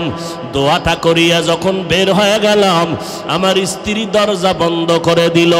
আমি যুদ্ধের ময়দানে চললাম। আমার বাড়িতে পাহারাদার কেউ নাই, তবে একটু পার্শ্বে একটা ঘর আছে, আমার চাচাতো ভাইয়ের ঘর। আমি যুদ্ধ পরিচালনা করিয়া শাহাদাতের তামান্না নিয়ে গাজী হইয়া বাড়িতে রওয়ানা। দীর্ঘদিন যুদ্ধ চলার পরে বাড়ির দরজায় যখন ঢুকতেছি, কেমন যেন আমার শরীরের মধ্যে একটা কম্পন শুরু হয়ে গেল। আমার শরীর কেমন যেন বরফের মতো ঠান্ডা হয়ে গেল। ভাবতে পারলাম ঘরের মধ্যে কি না জানি ঘটনা হইতেছে।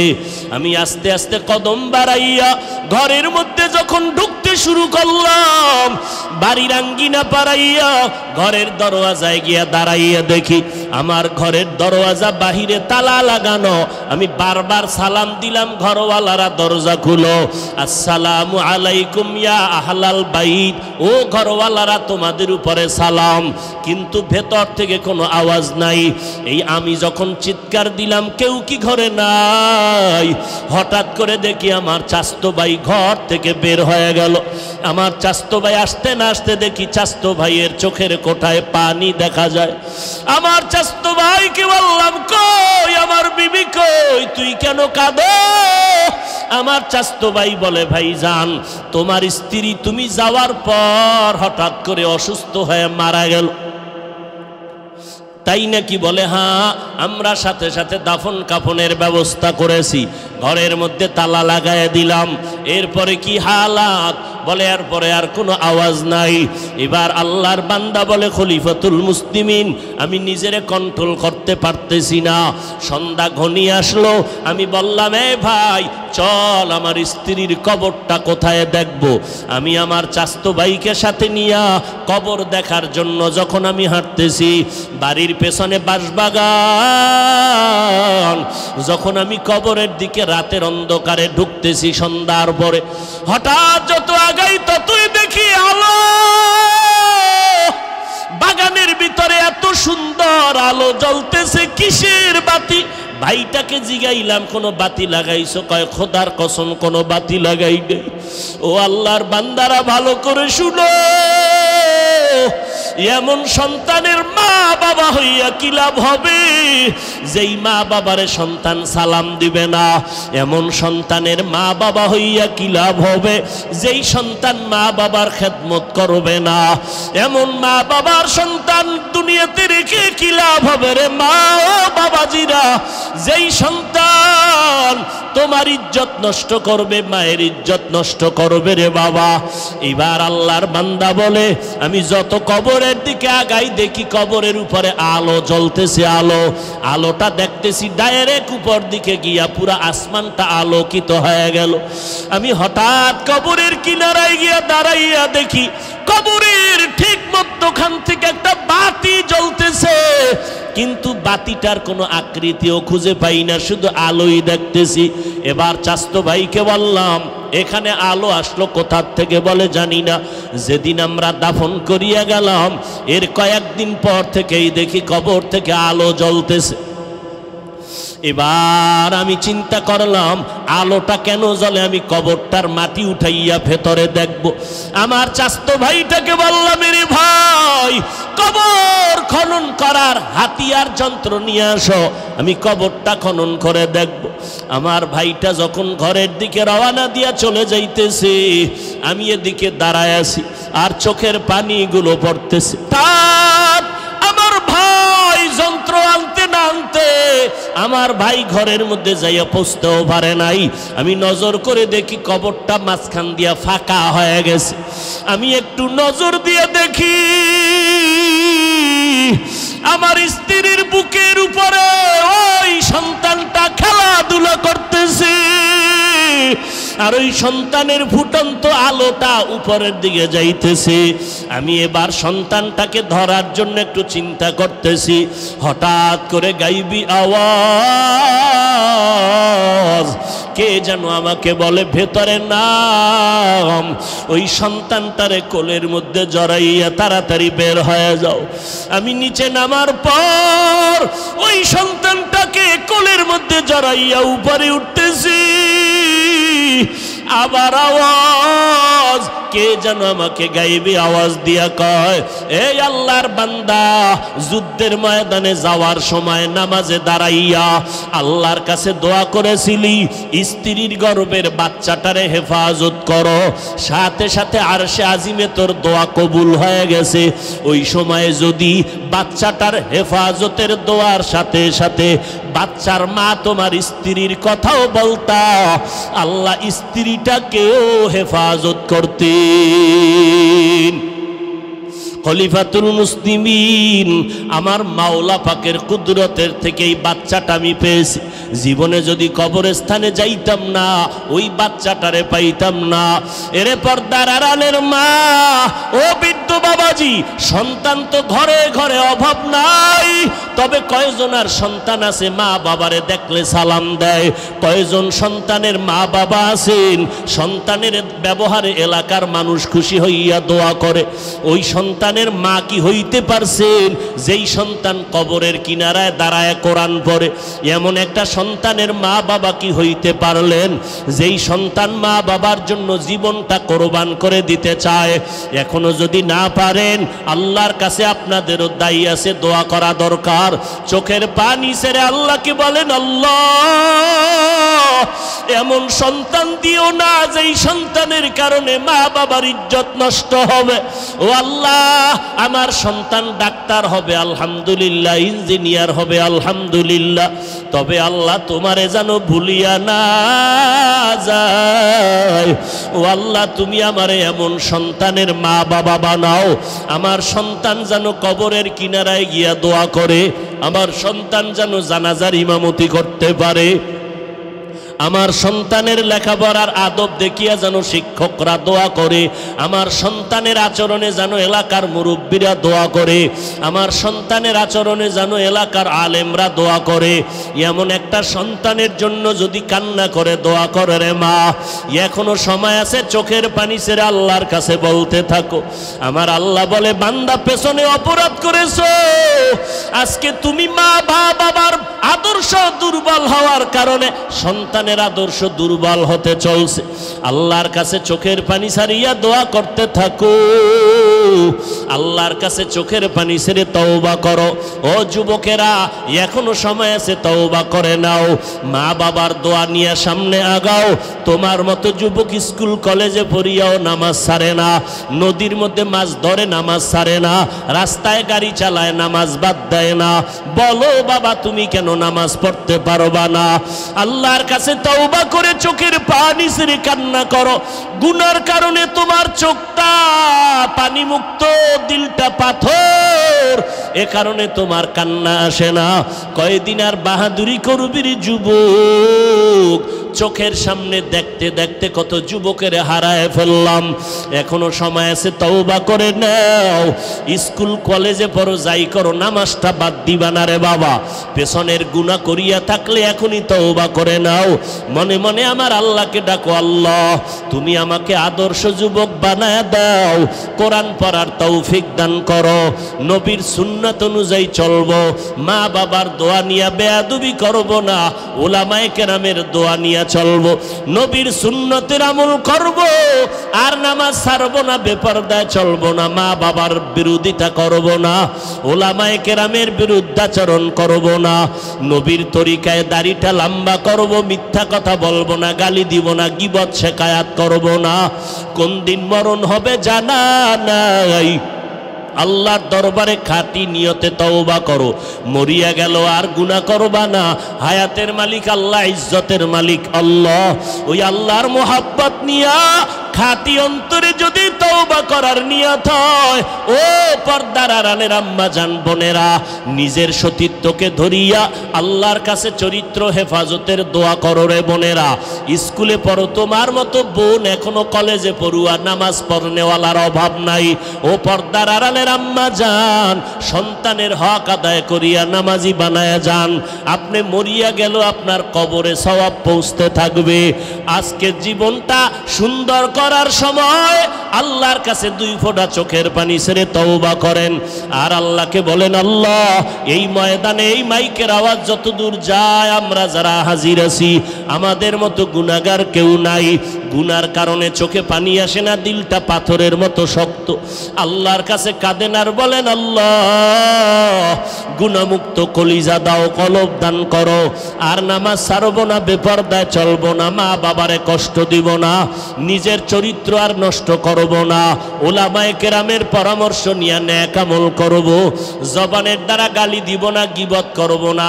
আল্লাহর কাছে তওবা করার যদি নিয়ত হয়, মুনাফিকি যদি না থাকে, খাঁটি তওবার নিয়তে 2টো হাত আমার আল্লাহকে দেখায় দাও। আয় আল্লাহ, সবার হাতগুলো কবুল করে নেন। আয় আল্লাহ, তওবাওয়ালা জিন্দেগি দান করেন। আয় আল্লাহ, কারো হাত খালি ফিরাইয়া দিয়েন না রে মালিক, মেহেরবানি করে আমাদের মাফ করে দেন।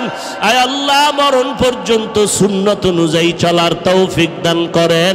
আয় আল্লাহ, সবার হাত আপনি নবীজির মোহাব্বতে কবুল করে নেন, আমিন।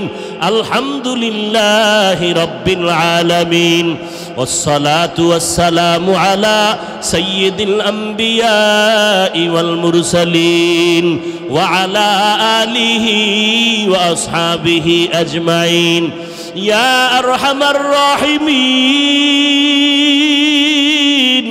ইয়া আরহামার রাহিমিন, ইয়া আরহামার রাহিমিন। রব্বিরহামহুমা কামা রব্বায়ানি সগীরা। बता हमको तेरे राह किस तरफ है, तेरे राह पर चला हमको खुदाया। बेगुनाह ना गुज़श्त बरमा साअते, बाहुज़ूरे दिल न करदम ताअते। या इलाही मुझसे मुझको दूर कर, ताकि देखो मुझ में तुझको एक नज़र। रब्बना ज़लमना अनफुसना व इन लम तग़फिर लना व तरहमना लनकूनन्न मिनल खासिरीन। रब्बना आतिना फिद दुनिया हसनतन व फिल आखिरति हसना व क़िना अज़ाबन नार। अल्लाहुम्मा इन्नका अफ़ून करीम तुहिब्बुल अफ़्वा फ़अफ़ु अन्ना। अल्लाहुम्मा इन्ना नस्अलुका रिज़ाका वल जन्नह व नऊज़ु बिका मिन सख़तिका वन नार। अल्लाहुम्मा इन्ना नऊज़ु बिका मिनल बरसि वल जुनूनि वल जुज़ामि व सय्यिल अस्क़ाम। ओ दयार मालिक, কুদরতের নজর দিয়ে দেখেন, জানি না মাইকের আওয়াজ পেয়ে কত মা বোনেরা আপনার দরজায় হাত তুলেছে, জানি না কত উলামায়ে কেরাম হাত তুলেছেন, কত ছাত্র ভাই যুবকেরা হাত তুলেছেন। আয় আল্লাহ, কত ব্যবসায়ী, কত চাকরিজীবী, কত মুরব্বী হাজী সাহেব। আয় আল্লাহ, এই জীবনটা দুনিয়াতে যেদিন আসছিলাম কত পবিত্র ছিল, মা বাবা কত আদর করেছিলেন।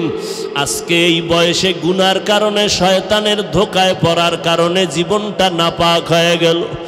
গুনার দিকে তাকাইয়া দেখি গুনার কারণে আমার হাত দুইটা নাপাক, গুনার কারণে আমার চোখ নাপাক, আমার অন্তর নাপাক, আমার জিহ্বা নাপাক।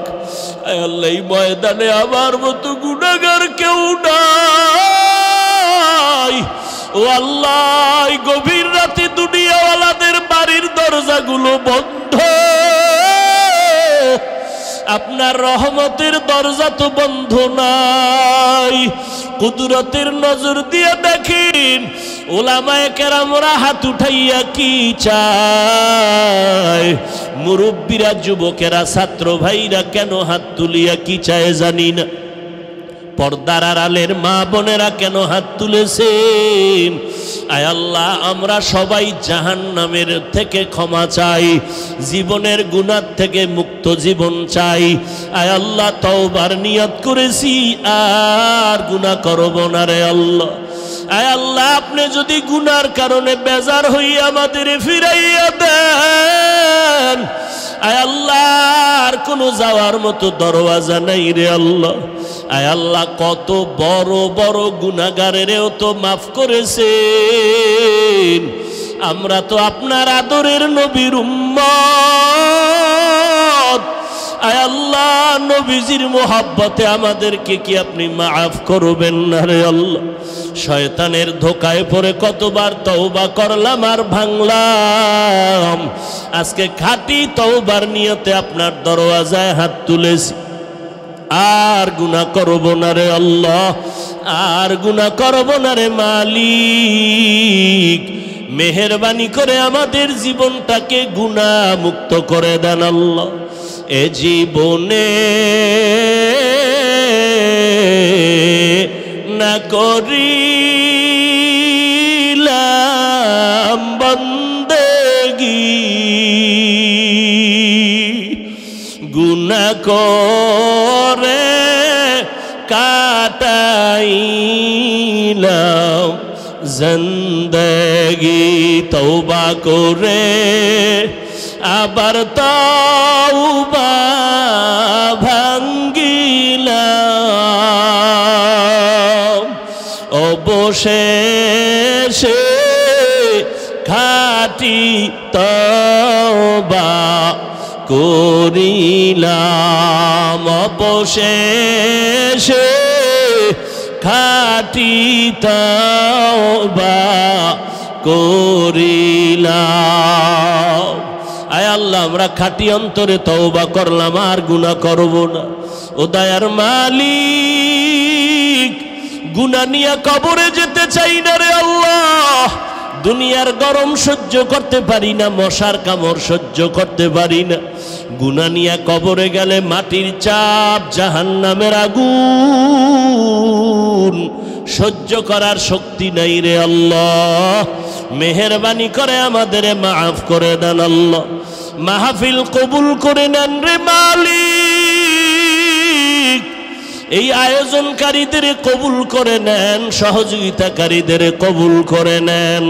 আয় আল্লাহ, এই মাঠ আপনি জান্নাতের বাগান হিসাবে কবুল করে নেন। এলাকার ঘরে ঘরে শান্তি দান করেন আল্লাহ। সারা দুনিয়াবাসীকে মাফ করে দেন। বাংলাদেশ শান্তির দেশ বানায় দেন আল্লাহ।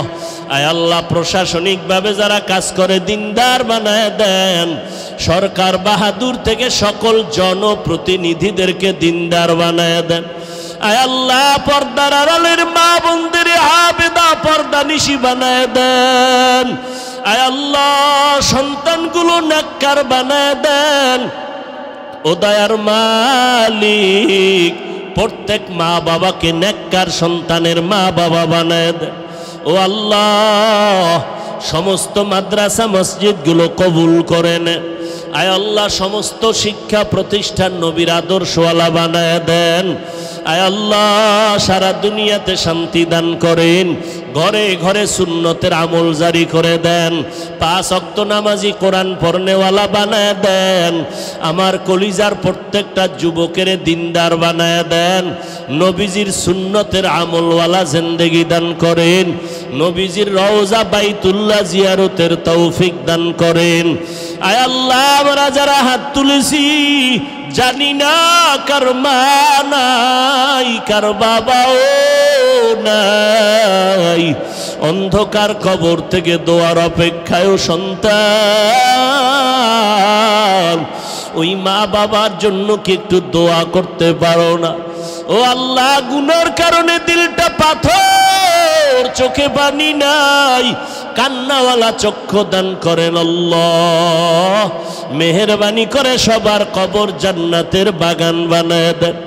আয় আল্লাহ, বীর মুক্তিযোদ্ধা মরহুম মোশারেফ হোসেন শিকদার, আয় আল্লাহ, দুনিয়াতে নাই, এই বেহেশতের বাগানের সব সওয়াব তার কবরে পৌঁছাইয়া দেন। এই এলাকার সমস্ত কবরের আযাব আপনি মাফ করে দেন আল্লাহ। আয় আল্লাহ, তার রেখে যাওয়া আমানত আপনি কবুল করে নেন। কিয়ামত পর্যন্ত হকের উপরে কায়েম দায়েম রাখেন আল্লাহ। আয় আল্লাহ, তার সন্তানগুলো দিনদার বানায় দেন। আয় আল্লাহ, তার জীবনের দিনের খেদমতগুলো কবুল করে নেন। আয় আল্লাহ, মেহেরবানি করে সবার কবর জান্নাতের বাগান বানায় দেন। আম্বিয়ায়ে কেরাম, সাহাবায়ে কেরাম, শুহাদায়ে কেরাম, আউলিয়ায়ে কেরাম, আসাতেজায়ে কেরামদের কবরের মাকাম জান্নাতে উঁচু। যারা বেঁচে আছেন দীর্ঘ নেক হায়াত দান করেন। আয় আল্লাহ, কত অসুস্থ রোগী দোয়া চেয়েছেন, আপনার মতো বড় ডাক্তার কেউ নাই। আপনি যদি সুস্থ করে দেন, ঔষধেরও কোনো প্রয়োজন হবে না। মেহেরবানি করে সুস্থতার নেয়ামত বাড়ায় দেন আল্লাহ। আয় আল্লাহ, দীর্ঘ নেক হায়াত দান করেন। আয় আল্লাহ, দীর্ঘ নেক হায়াত দান করেন। চলার পথে ইজ্জতের সাথে হেফাজত করেন। এলাকার ঘরে ঘরে সুন্নতের বাতি জ্বালায় দেন। আয় আল্লাহ, প্রত্যেকের মধ্যে হেদায়েতের নূর দান করেন আল্লাহ। 5 ওয়াক্ত নামাজি কোরআন পড়নেওয়ালা বানায় দেন। আয় আল্লাহ, সমস্ত মুরব্বীদেরকে আপনি সুস্থতার নেয়ামত দান করেন, নেক আমলের তৌফিক দান করেন।